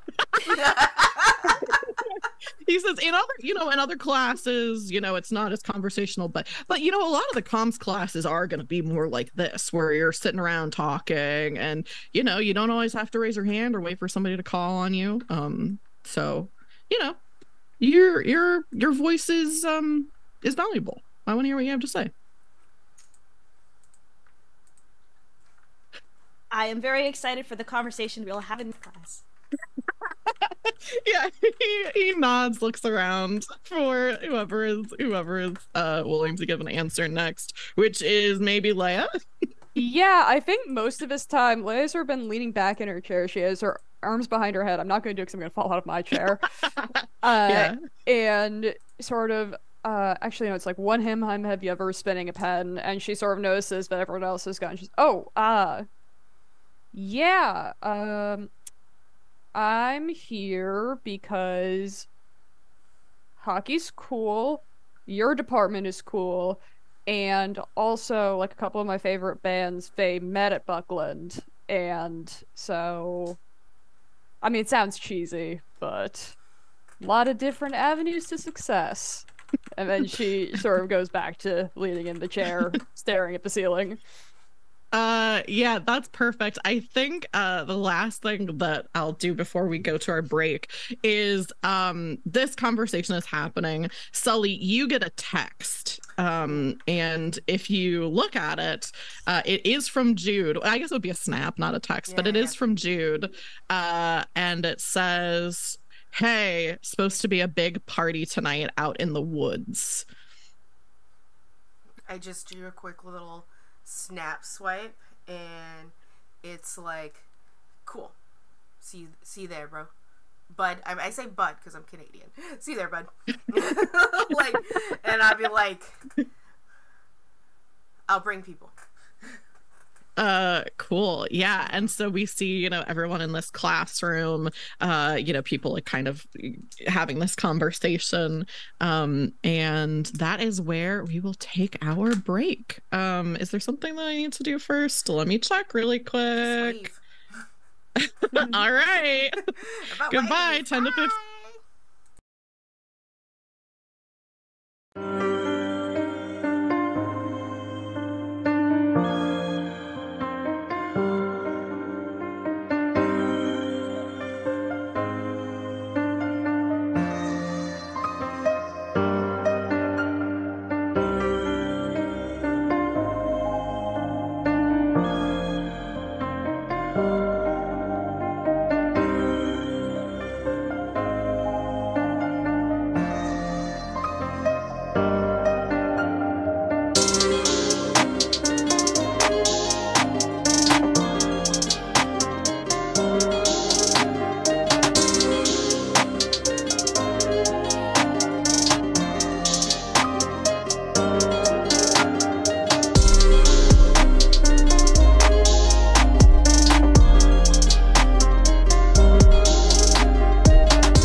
Hello. Welcome. Okay. You're back. Sorry. I was blind for a second. I was like, wait, where? And I forgot I was in studio mode and I just had to hit transition. You're fine. We're here. Hello, everyone. Welcome to Girls Run These Worlds, our second half of our premiere episode of MonsterHearts freshman year. The wonderful Val is producing valiantly, I might say. Oh, I'm a pun now. And what's happened so far is we've met our freshmen. Of course, we don't know everything about them quite yet. There's some secrets to be revealed. But we've met them. We've met some roommates. We've gotten some flirtation. We've gotten some crushes. We've even got a love triangle already. Wild that that's happened immediately. And the last thing right before we went to our break is Sully got a text that said, hey, there's a party tonight from his party bro, his party friends, that they told each other that they would say, hey, there's a party coming up. So I think we're going to cut right back in with the leading up to this party, because the party, as Jude, who was the person who texted, had mentioned, the party is in the woods, which maybe Sully, you might already know like something about this since you've been here for like a week already. Yeah, but the woods that Jude is talking about there is a tree, like a woods and a tree line that borders the athletic complex at Buckland College. The woods, Portage Woods, is not owned by the college. It's a metro park. But the students are allowed and actually encouraged to use it. They're often the students use it a lot. There are often like blocked off areas where some of the environmental studies students have like a project in process. So there'll be like little signs that are like please don't step in this area. We're studying molds or something like that, like different things. Or like sometimes there's like a trail cam that's like marked that like, you know, we're observing blah, blah, blah, and like information about senior projects and things like that. And then of course the woods is also used for, it's a pretty big woods. It's used for students to sneak off and do things that students might do. At Buckland, you are, which this is true of, I think, a lot of colleges, drinking on campus is not allowed because it's like a liability. So like, that's not to say students don't do it. Students do it. They definitely do. But it's not, you're not supposed to be drinking on campus. And Portage Woods is not on campus. So a lot of students are like, but it's not on campus. Portage campus, it's not on campus. So they, you know, will kind of just go into the woods and have parties, all kinds of things like that. And the park employees often, you know, complain about the many, many unofficial paths made by students headed to popular hidden spots in the woods. And the hidden spot that you are basically, you know, conveyed that this is where the party is that you're supposed to meet up at is to a place that people call the Pipe in Portage Woods. And I don't know if, definitely Sam and MJ would not have been here before. Has Sully been to the Pipe? Oh yeah. Sully, what are you talking about? Maybe Sully discovered the Pipe. I don't know. Yeah, Sully's been to the Pipe. Yeah. This is his third visit to the Pipe. Cool. So Sully, you, once you know that's where it is, you're like, okay, I know where to go.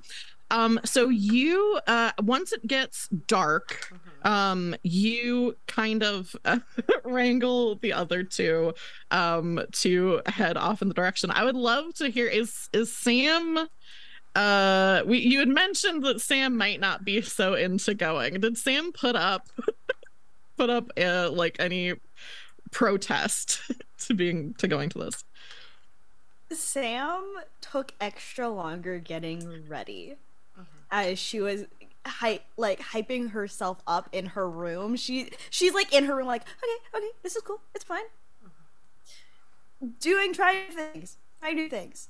And she changes her like denim jacket to another denim jacket that has a bunch of like technically conversation starters, so like a bunch of pins and like patches of fandoms that she's in, to be like, okay, this is how I make friends. Good. You have friends. Sam's a fanfic baddie. We're here for it. Sam Love is a it. movie girly. Yeah. Maybe fanfic just when she can't get to the third movie and it's not out yet. That's what Sam does. She's one of those girlies. Was Sam in the whole Goncharov meme? Was Sam in on that? Do you know about this? It's too much to get into. I'll tell you after. Okay. I'll tell you after the stream. It's like a made up movie that was a big thing on Tumblr. So we know Sam is kind of wearing, like, you know, got the conversation piece. What are Sully and Leia wearing to this party? Pretty much the same vibe as Move-In. She changed her shirt to one that's not as sweaty, but it has a different band on it. Let's say, as I'm pulling up like the Riot Fest itinerary right now. Let's call it the Bronx. And the longest that she spends getting ready, because, you know, we love a soft butch girl who takes 5 minutes to get ready, is deciding whether she should go flannel or Letterman jacket. And then I think she ends up going flannel because no, Letterman's cheesy. That's high school. We're putting that away. Perfect. What about Sully? I imagine when I meet Leia in the hallway, like on the way to get Sam, like we stop and we have this moment because we're wearing the exact same flannel. Yeah. And I'm like, and I just be like, shh, I should change. One of us has to change. Yeah, no. It's cool. I've got the black denim. So I'll wear that instead. Okay. Yeah. I'll be right back. Just I can put a backwards hat on. That's how you tell us apart. Oh yeah. So are you wearing a cap or a toque? Because Cap. Okay, I'm gonna go get the toque then. Just so that we don't want to like look like we're Yeah, no, that's weird. Yeah. Like it's a little strange. Like, don't get me wrong. Like, maybe for Halloween, I'm down for it. We could just, but for now, I think I'll be right back. And he goes and he like changes out of his flannel and he puts on the black denim jacket and he has like a tank top underneath it. And he also has like he has a tank top, a hoodie, and then the jacket. Because, again, that's what Canadians do. And then he puts on his, Leafs toque. And... she has a wild hat on. Yeah! Like, we're good. Sort of thing. And, he has this moment and he's just like, black jean jacket. We're not cuffing those. I don't want to give off the wrong impression. And I am straight. He's always here to support his bisexual boys, but he also wants to make sure that the signals are correct, which is bad because he hangs out with a lot of queer folk, and so he's picked up the finger guns and he has to stop himself. Kind of thing. He's like, oh wait, don't want to give he's not afraid of a guy hitting on him. He's afraid of leading his friends on. Yeah. Kind I of love thing. That. Then he comes, yeah. Val has made the controversial choice to play the straight character. A straight white dude. Which I love. And we love him for that. Yes. So, and then he comes back down and he, does, a little twirl for Leia. It's like, yeah, this is what we're here for, right? Cool. Is she out? And, points to Sam's door. What? I haven't talked about that. Oh, no. I mean, her I've out known of her for, room, not out of the hours. closet. No, I haven't seen her. Okay, I'm gonna I'm out. Yeah. Here, but we know. Location. I do a motion, and it's great though. Kind of thing. And he just does a little rap on the door for you. Sam opens the door and she is in purple shirt, skater skirt, combats, denim jacket. The bisexual look. She's still trying to figure out what's going on with her. What color is your denim jacket? Time out. it's I think it's like a dark navy, probably. I have to take a moment because okay, it's navy. I don't have to go change again. But it has all these movie quote patches and pins, and then you just see a pin that says VP Film Club on it. Good.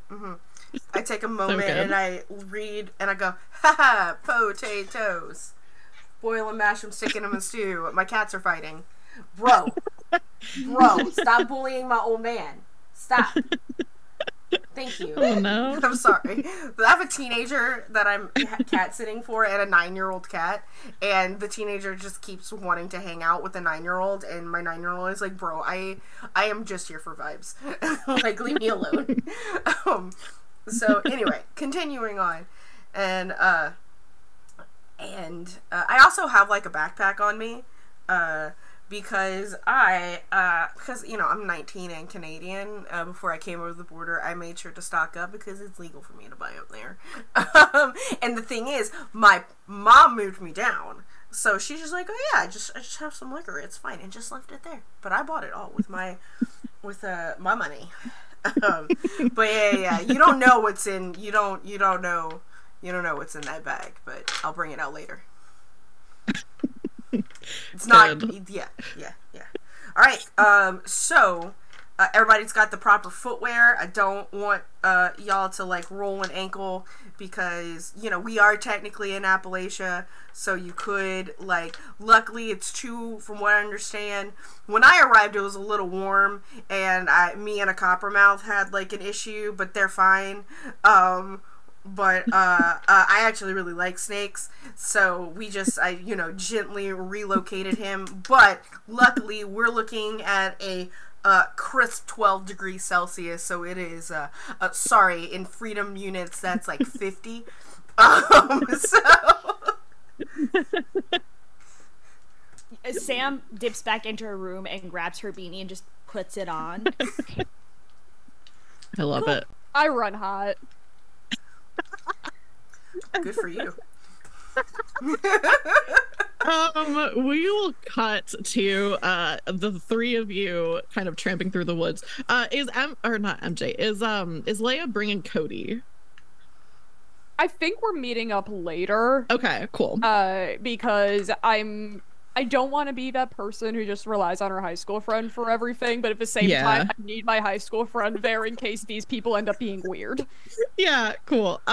So we cut to the three of you kind of chomping through the woods. This pipe is deep enough in the woods that you aren't able to even see the lights from Buckland College, like that kind of like goes away as you're walking. And you can hear as the lights from the school disappear from your vision, you hear the sound of a train nearby, as well as some hoots and hollers. And at this point, the path is getting to be kind of well worn, even though this is not like a real path. Like this is a path of desire of college students, coming out here to party. This is the path that is created from just people constantly walking in the same spot over and over again. Yeah, exactly. So the path is well worn here. And as it opens up, you can see a train passing above you on a trestle bridge. You're kind of coming down into this gully. Someone has started a bonfire. There are about probably like 20 to 30 other freshmen, mostly freshmen, here already partying. Some are smoking, some are drinking. There's a little creek that cuts through this, under this bridge. And so some students are like fucking around like in the creek. It's not like deep, it's like kind of a trickle right now. But looking under rocks, like people have their like phone flashlights out. But the centerpiece to all of this is this big open drainage pipe that's coming out of the far side of the gully. There's murky water trickling lazily from the lip of it, and there's a couple guys standing by it peering in. You can kind of hear them daring each other to go in. It's big enough that a person could walk into. And you see a bunch of people here that you recognize. Pretty much your entire orientation class is here. Tariq is here, actually, and is kind of just like hanging out. And also, your roommates are here. So that would be. Look at my notes. Cody's here because you were going to meet him, and then. Also, Jovi, who we have met, but Sully has not yet met. Despite the fact we live in the same room, we just keep missing each other. Like, I recognize Jovi as the guy who wouldn't shut up around Sam. Yeah. You don't know yet that he's your roommate. Yeah. Jude is here, and also Sam, your brother, is here. Oh no. And Chris, your brother, is a super like handsome Filipino guy. He has this thick dark hair. He's kind of got that like 90s Renaissance haircut where it's like a little bit floofy. It's like a little bit like like middle part. He has these golden brown eyes. And Sam, do you want to talk? Well, I should say, actually, Janine, do you want to talk a little bit about what your playbook is and the significance of your brother being here? Yeah, so I'm playing the knight, and one of the knight moves is the dragon. You have a dragon in your life, some big looming threat that you are too afraid to face. So when you come in contact with the dragon, it may give you a condition. My dragon, who has 3 strings on me, is my brother, Chris. Yeah, he's here. And as soon as you kind of walk into this area where like it's kind of more there's like this bonfire, so it's like a little bit more well lit. And as soon as you walk in, he looks at you, frowns a little bit, and like turns back to the people that he's talking to, and makes a beeline for you, Sam, and is not like glowering, but like has kind of a serious face. Comes up. Is Sam saying anything like quickly to the other 2 before your brother comes up? Not a threat. That is my brother. Don't worry. Everything's cool. Everything's cool. Not a Why do threat. you have to preface that? No, because he's coming straight for us, and it's a guy. And earlier, Sam went to Sully for protection. Yeah. So there's another guy coming straight for her, and there is a height difference between the 2 of them. Yeah. Someone got more of That's the okay. nutrients. You got 2 6-footers right Yeah. here. Yeah, you have this quick moment where you're like, not a threat, this is my brother. And he does not look at the other 2 of you at all, just looks at Sam and is like, can we talk?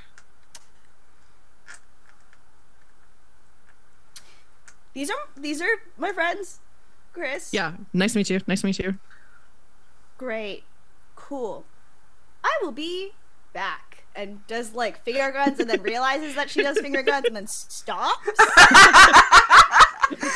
I exchanged a look with MJ and I was like, excuse me, with Leia, and like just like, oh, there we go. Chris, pulls you aside, Sam, and is like, hey, what are you doing here? What do you mean? It's orientation. Okay, look. I am trying to be better at talking with people and breaking from the mold that I was in high school. Okay. That doesn't mean you have to come to people are drinking here. Doesn't mean I'm not drinking. I mean, I'm gonna go out, and if I feel uncomfortable, I will walk away. I'm an adult. He is kind of like looking, he's got his arms crossed. And I am gonna have him give you a condition, Sam. He is going to give you the condition childish. And and he's gonna say, okay, well, you really shouldn't be here. I can't make you leave, but hey, pop quiz. Have you noticed anything about your 2 friends? When you glance over, I'm pulling out 2 liters of what's called grower cider. Straight from BC. Like, there's a peach and a blackberry flavor, and I was like, ooh, blackberry. and I like hand it to you, and I was like, just be careful chugging, it's carbonated. I drink Dr. Pepper on the bench. It's not actually water in my bottle, so I got it. Oh my, that's so cursed. Terrifying. Real life guy, Alexander Ovechkin, does not drink water, only Dr. Pepper. If it's good enough for him, it's good enough for me. Good. Sam kind of drops out of like her scared self, and there's this more like knowledgeable one of like what she goes back into, like what she remembers in training. I might have noticed a thing or 2. I'm not blind. Do you want to roll Gaze into the Abyss for me? Yeah, what do I have? Gaze into the Abyss is plus dark. And this is, prompted a little bit. So, but we know what you're looking for, which is like something supernatural. Like your brother has clocked something supernatural about your friends. Mm-hmm. You're gonna and over the table, obviously, Janine, Yeah. But Sam doesn't necessarily. I do have a question. Yeah. I do have a string on one of the characters because I noticed that something's a little I'm not gonna say fishy, it's a little bit more dog. Something doggy. Because am I saying this because I have a -1 in dark? Yeah. So if you want to pull your string on Leia, this is not technically a roll against them, but it's a roll concerning her. So I think if you want to spend that string, you can add +1 to this roll. Is that what you were going for? Yeah, that's what I'm saying. I'm like, yeah, do cool. I have 2 strings on Leia? I think, because everyone gets one on me, and then we have one on each other. And then I have the you see somebody else's problems as more important than your own. Mm-hmm. Yeah. So you can only cash in 1 string at a time. Yeah. But so you can cash in 1 and then still have another one. Yeah, I'll go cash in that 1.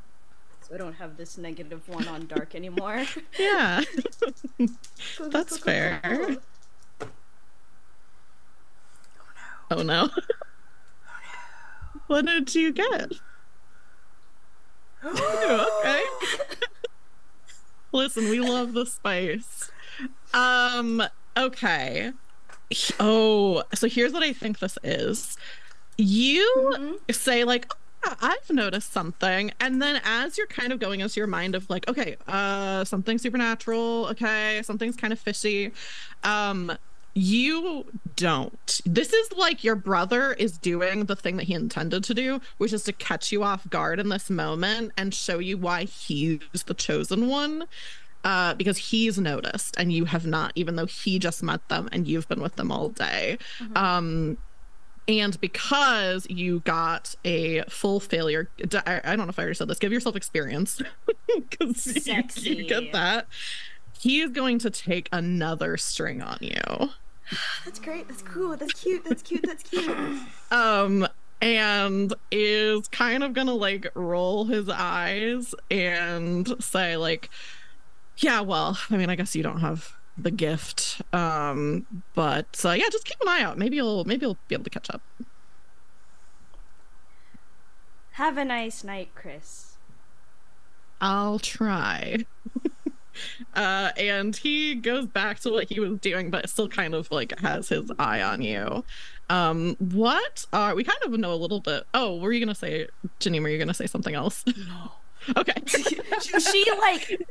she walks back to Leia and Sully and just cool. I'm not really a person that drinks a lot, so I'm just gonna chill. That's okay. I'm here. I'll be the DD white walk back, but because we're not really driving because it's walking distance. I tried to make a joke, anyways. Because you have the condition childish, I can't help but give you like a gentle pat on your head. Like I just like instinct, and then like I have like a moment where I'm like there, and I'm like, oh wait, was that crossed the boundary? I'm sorry. Like I'm sure. Like, I didn't mean that. Oh, man. Jude, what's up? Like, I bought the growers, like I said. Like, I got a pear one in the bag for you. Yeah, Jude comes over, and so you all, I think, have heard this rumor that Jude is supposedly the, which actually, Val, you might not know this because I don't think we mentioned this.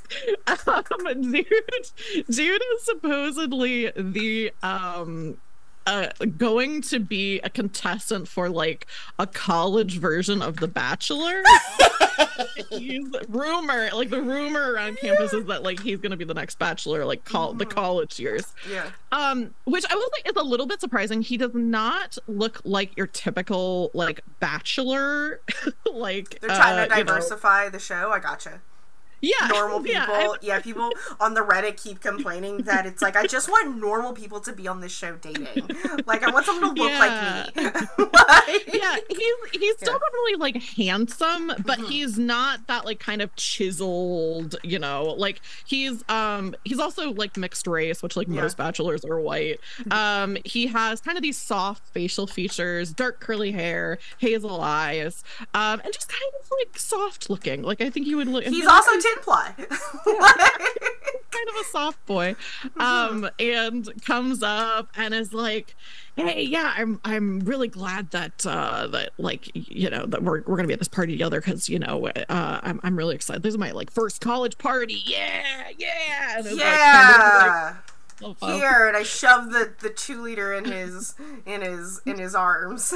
Like, he takes it, like kind of like opens it, like he doesn't exactly know what this cold. is. Yeah, I put like cold packs inside.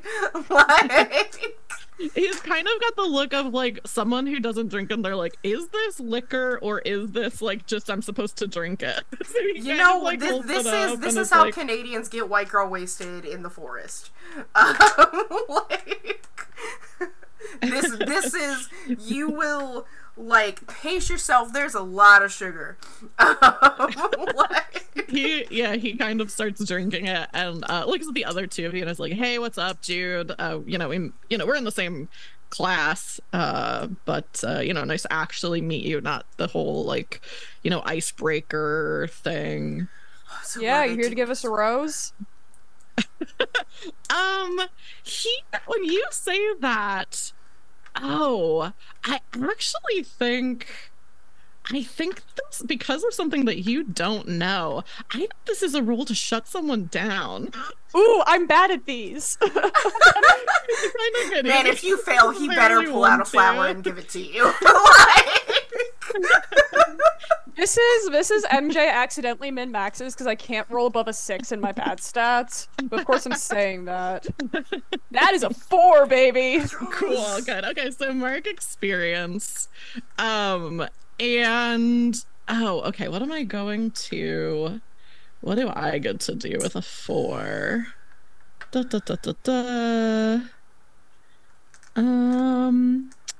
Oh, okay. I know what. Okay, so you're not shutting him down like mechanically, but you say that, and he's been kind of like, his body language has been very like open, like he's like wanting to like hang out with you guys. And you say like, jokingly like, oh, are you gonna give us a rose? And immediately you see he kind of like shuts down a little bit. And is like, oh, okay, so that's gotten around. Yeah, not true. Not a real thing. Somebody just why not? Did you like get passed over? I purposely didn't apply for this. No, for you to get it. No, sorry. And I think he to Leia is like, so have you've been hanging out with the men's hockey team? I mean, we practice the same facility, so cool. Yeah, sorry. I'm just gonna go like make some rounds. Sully, see you later. Sam, good to see you. And goes walks away. There's something going on with that touched a nerve. Just look over and it's like, and I'm just like, just keep the growers, recycle. Don't leave it here. I'm gonna look over at Leia and I was like, ouch.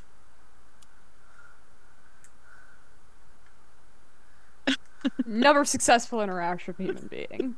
I mean, this is a success. But I think we're like mental twins or something. Oh, So you missed it, Sam.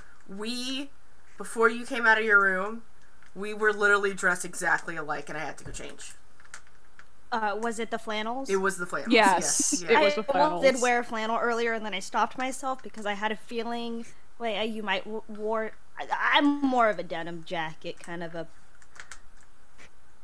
person. I'm pretty versatile in my clothing choices. I got a full Canadian tux for the right occasion. What's the difference between... Okay. So it's denim everything.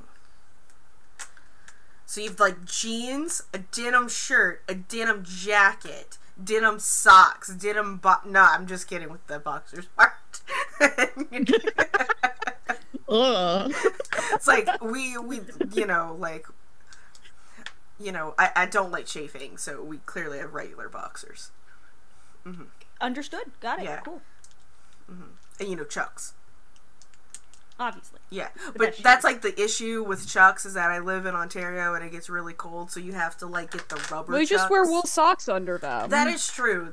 You can see she is wearing like very old Chucks with because she has the cutoffs. You can see the wool socks folded over the high tops. Yeah.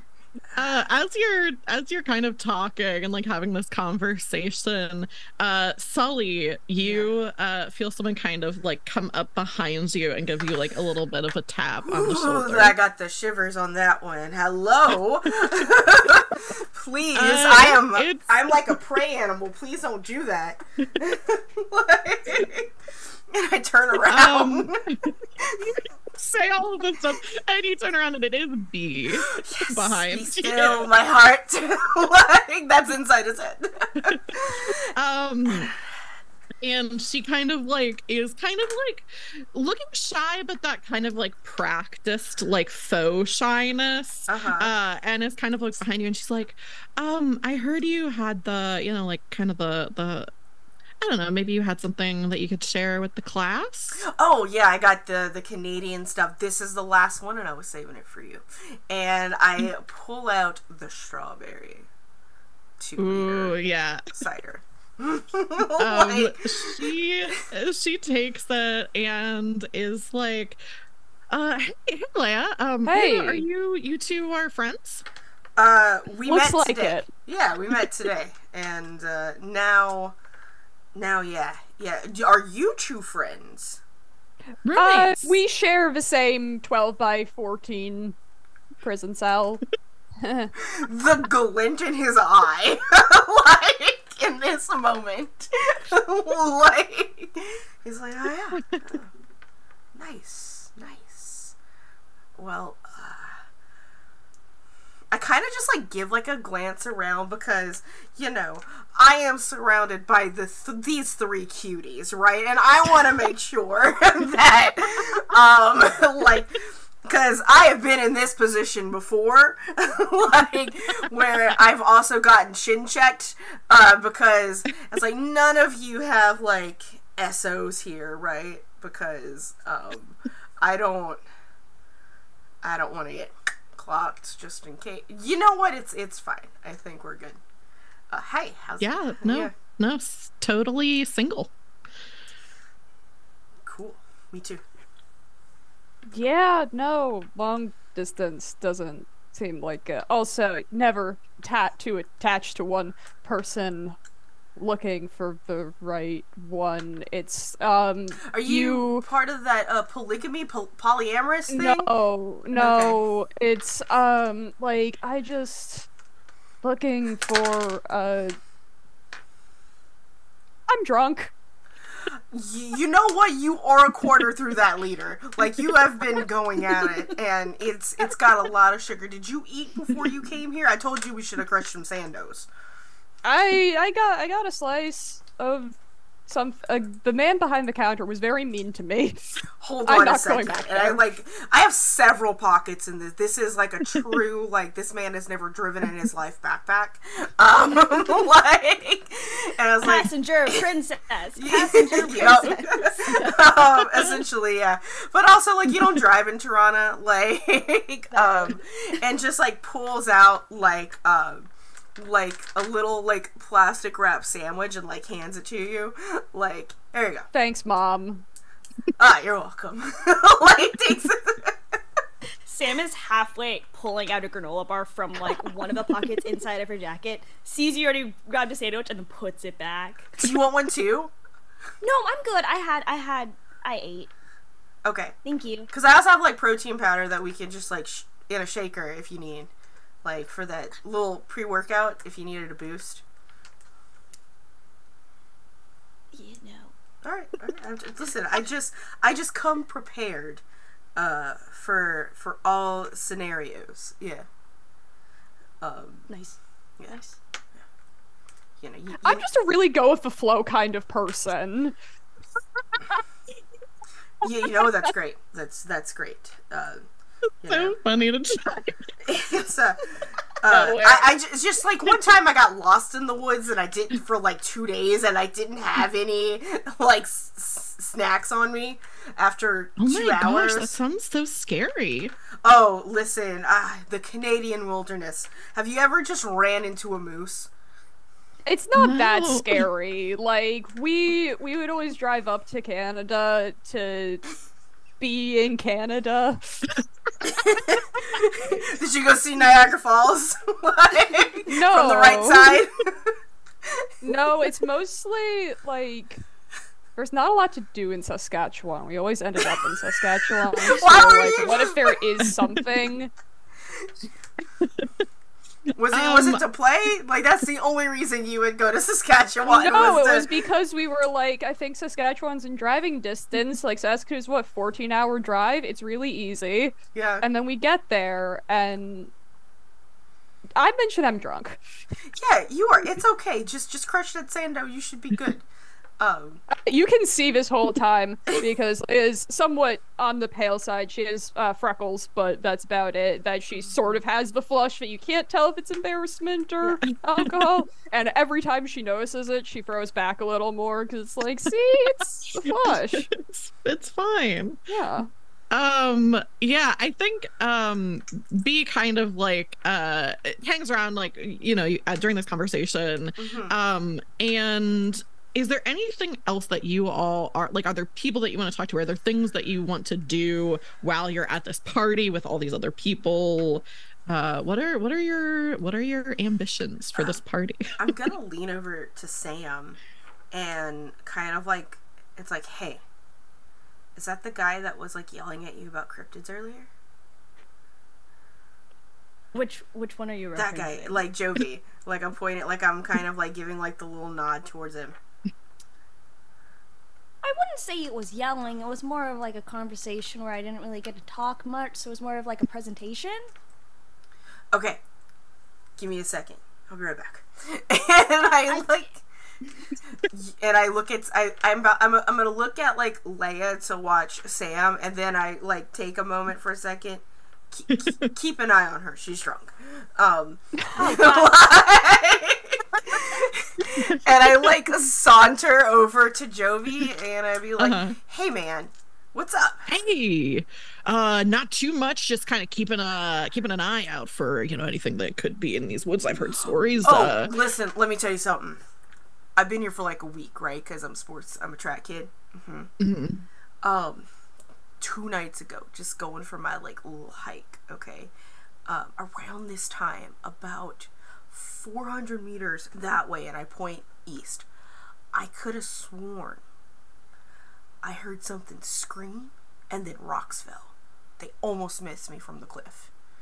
And then I saw 2 big red eyes. Hang on. Do you mind? He pulls out like a little tape recorder, and do you mind if I record this conversation for my notes? I actually do mind. I'm telling you this in confidence. I don't. He immediately puts it back away.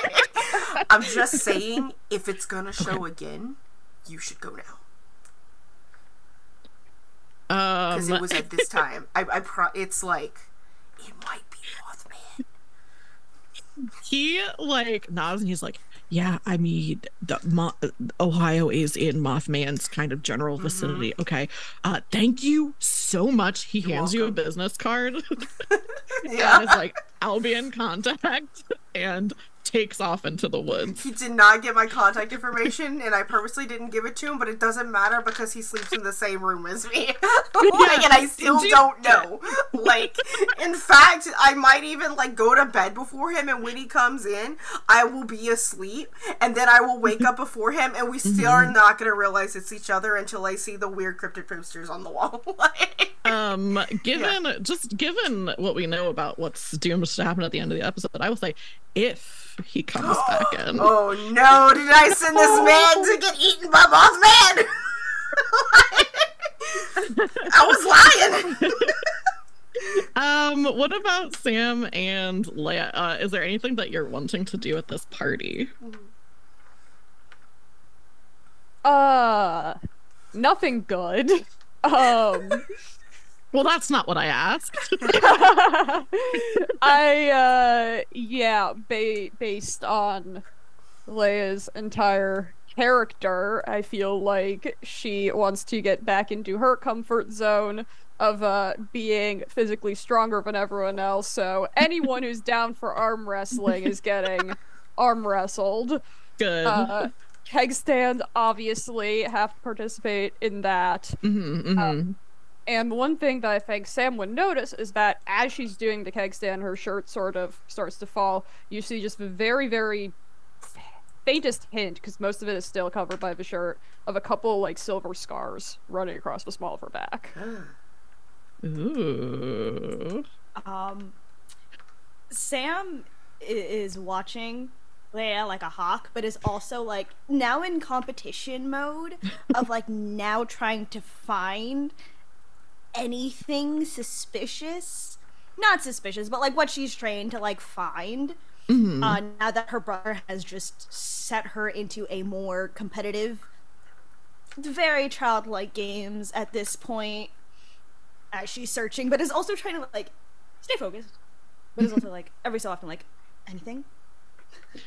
Yeah, I think you've already rolled Gaze into the Abyss. I don't think it's that interesting to have you, like, keep rolling something that you are, like, kind of, by the nature of the game, destined to discover. So instead of having you do that, I think I will go to Leia and say, with Sam watching you so carefully, and with Sam having a knowledge of the supernatural, what does she see that lets her know about the playbook that you are playing? Yeah, I think what most people see is they just see, like, just the tail end of a couple scars, and most people, when they ask about it, should be like, oh yeah, you know, got in a scrum, girl fell on me, skate cut through my back, because that's a thing that, it's rare, but it happens.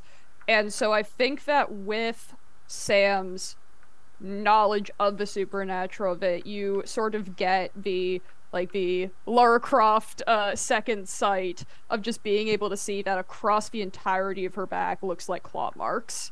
And it's one extended set of claw marks. It's not like a lot of small ones. Under Sam's breath, she just goes, shit. Okay. Sick, but shit. Okay. Yeah, and I think as Sam, you're like, you have this realization of, like, I know what you are with Leia. You all of a sudden, from, like, just outside of the clearing where you are, there's a bright light and a man's voice that says, "What's going on out here?" And immediately everyone is scattering into the woods. So I will have each of you can do other things if you want, but I think if each of you roll to run away, that makes sense right now. I'm good at these. So running away, unless you have, like, something in your moves that makes this, like, different for you, when you run away, you roll plus volatile. So you roll 2d6 and add your volatile to the result to see how it goes. I'm gonna try and stay with Leia, because that was my mission told by the bestie Sully. So we'll try and run away in the direction wherever Leia is going, if she will let me guide, and if she won't, it's fine. I'm small, I'll follow. Well, I'm a little sprightly guy. I got a 12 to run away, because I'm good at volatile. Yeah, nice. So get the blinders on, we are out, we have done this before. we have needed not to get caught by a coach, so I know the way out, baby. Cool. I also got a 12. What is... Yo, I'm like, I need to level up to get some moves, and I'm just like, no, I'm getting the fuck out. I wanna... Perfectly. I would like to, but on my way out, because I was probably hanging out, I want to make sure that I clock B and, like, you know, sort of, like, gently take her, like, guide her by the elbow to run away with me. Yeah, I think with a 12, definitely. Yeah. Like, mechanically, there's not, like, bonuses for rolling that high, but you did roll 12. So you kind of, not grab her, but, like, guide her with you. She looks like she's, like, kind of a little bit lost. This is her first time! Yeah. And you are able to run away. What did Sam get on Sam got an 11. So, like, Sam is, like, throwing back to what she had, like, when she was training, and, like, will follow Leia, like, very you're well, in my wake. well in step with you in her, like, 4'10" stature. It's like the little toy dogs running alongside their trainer.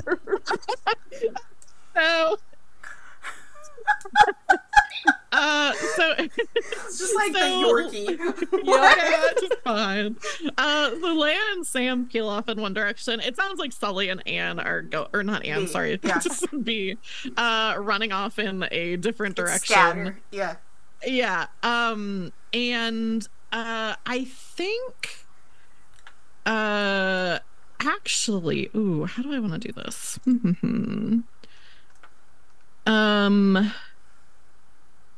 Someone. I think it's Sam. As you're running away, you've got your head on a swivel. You're kind of on high alert because of, you know, what your brother said. And you see him he's not completely hanging back, but he is kind of like doing this quick, like, kind of scout reconnaissance kind of thing. And you see he looks a little bit like he kind of looks around and then kind of like looks a little bit like concerned, starts to go toward the direction of where this light is, then stops, looks around again, and then peels off into the woods. It looks, based on what you're like seeing of him and knowing him so well, that he's looking for a specific person and hasn't spotted them, and was thinking about, like, okay, I should stay back and help this person, but then decided not to. So he kind of does that and then takes off running. And where are you each headed? Are you headed just like back to your dorms? Are you like just kind of running wherever? I don't know. I kind of want to see if I can't lead B to a smooching alcove underneath a cliff. You know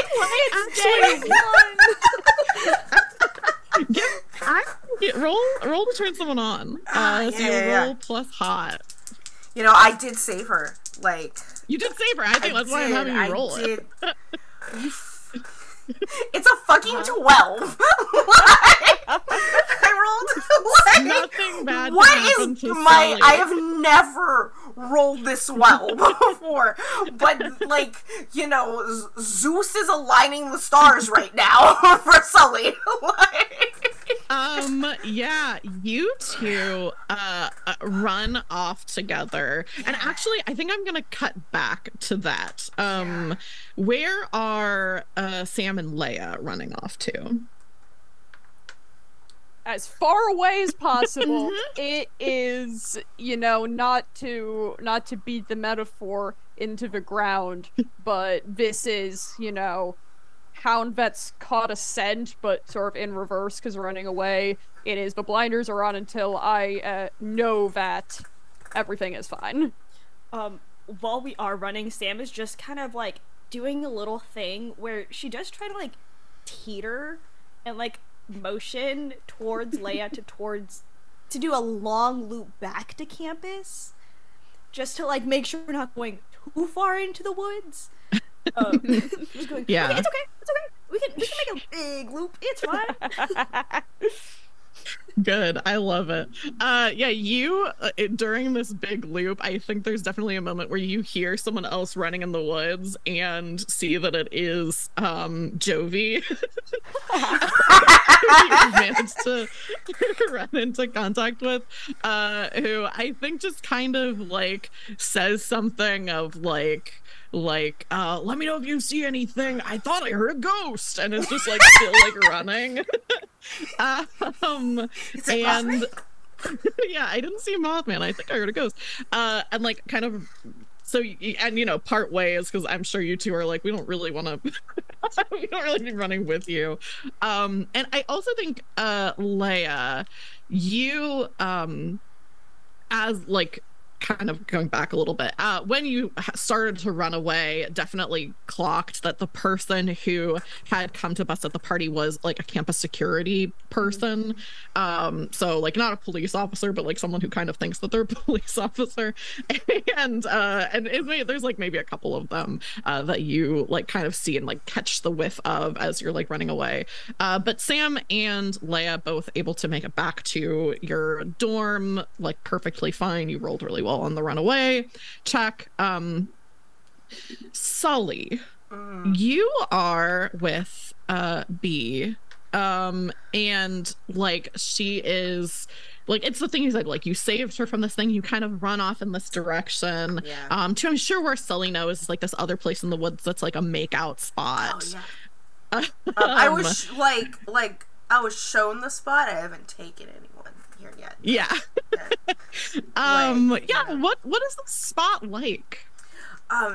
Man, so Ohio has like pretty, like it is Appalachia, right? So it has, it's the tail end of Appalachia. Yeah, it has some pretty little alcoves, and you said that there was like a stream at some point. I imagine like we kind of like followed that creek and you kind of see, it's not like a big one, but the creek kind of teeters off of this like large boulder rock alcove into a little pool of water in the middle of the forest, and it's dark with the exception of the moonlight and things like that. And like it's very cute. Like it's like, you know, if you wanted to like kiss by a cute like little alcove with a waterfall that has some bioluminescent mushrooms, this is the place, or algae, like it's here, like sort of thing. It's some fairy tale bullshit, like, you know, just saying. I think as you kind of, you arrive there, you're kind of out, both of you. Well, I guess I don't know if Sully's out of breath. B is a little bit out of breath. I am not out of breath. And I'm also not drunk because my metabolism is insane. You're not out of breath at all. You're totally fine. She's a little bit out of breath, a little bit flushed, kind of like looks around and is like, "It's all right. I think we escaped." Are you okay? Yeah, I'm fine. Sully, did you bring to the makeout spot? Oh man, that is where we are, isn't it? You know, I was just going where my heart led me. Yes, so good. And she definitely like kind of like does a little like, oh, like tuck the hair behind the ears, and it's kind of like, and she's like, well, you know, it'd be a shame for me to come here for like the first time and for, you know, not to do anything about it. Right, we're not gonna let it go to waste, are we? And she like is getting closer to you, puts her hand on your chest. Oh, I again, just the most beautiful white teeth imaginable, just straight like, yo. Now that she's closer, a little pony like even like. You know they say about that's so odd. Yeah, it's like it's Canada. We had good dental up there. That's a lie, by the way. But she doesn't know that. Yeah, that's so funny. And I'm just like, I always gotta. My mama always told me I gotta ask though. Can I kiss you? Ooh, Oh, smooches, smooches. I love a mama's boy, and I think she like leans in for the kiss. Oh yeah, I got my hands on her hips and I give her a little smooch smooch, like Yeah. instantly. Yep. Mm-hmm. Yeah, and it's is that like CW like, you know, kissing moment Oh where yeah, it's like, you know, we got like the lighting Lifehouse is just playing in the right. background. Yeah. Yeah. Cause you're all I want. Like, Yeah. And we will cut back in a little bit later, you know, maybe you're both looking a little bit more, you know, disheveled than you were before. And she's like holding her hand and is like, I guess we should probably head back. And Sully, you kind of are just kind of looking out to see, like, you know, is there the security guard still around? Like, are there people around? my ears perk up, sniff there. Yeah. I've got some heightened senses, you know. I'm a And horse. for a split second, you can see the trestle bridge from here. Not super clearly. Right, but where you the can, train passed over? Yeah, where the train comes through. And it's like pretty brightly, like the moon has come out, so it's like not super pitch black out here. And for a second, you could swear that you saw a ghostly figure standing on the bridge. But as you like kind of like look a little bit closer, you don't, it's gone. Maybe just a trick of the light, a reflection. Again, I am a prey animal, so there is like that fight or flight response when I see that, because you know you always trust when horses are scared, right? Like especially in Appalachia. Yeah. Like you kind of sure. I have like that weird like fight or flight response, and like if I'm like holding her hand, I kind of like grip it a little tighter. And I was like, let's get the fuck out of here. Yeah. Yeah. And the next thing that I'm going to say, none of you see, none of you are here for, but we all as an audience see that hours have passed. The night is cold, quiet, and still. Leaves rustle, and someone abruptly sits up. You can see them kind of silhouetted against the big pipe. Jude Martinez shakes leaves from his curly brown hair and pulls his hood up with a shiver. Guys, anybody here? There's no answer. He sighs, stands, zips up his hoodie. He's dwarfed by the trestle bridge that looms above him, illuminated by moonlight. Are his eyes playing tricks on him? For a second, it looked like there was someone up there. He rubs sleep from his eyes and looks again. He can't quite make anything out, but jumps as he hears a keening wail. There's no wind. It has to be a person. Hang on, I'll come get you. Don't move. He quickly and clumsily climbs the bridge, heaves himself up to the top. His eyes grow wide in terror, but we don't see what he sees. We just see his expression as he falls backward and falls and falls. The woods are quiet, except for the dull thud of his body hitting the ground. We linger on the shot for a moment, the dark shape of his body as lonely in death as he was in life.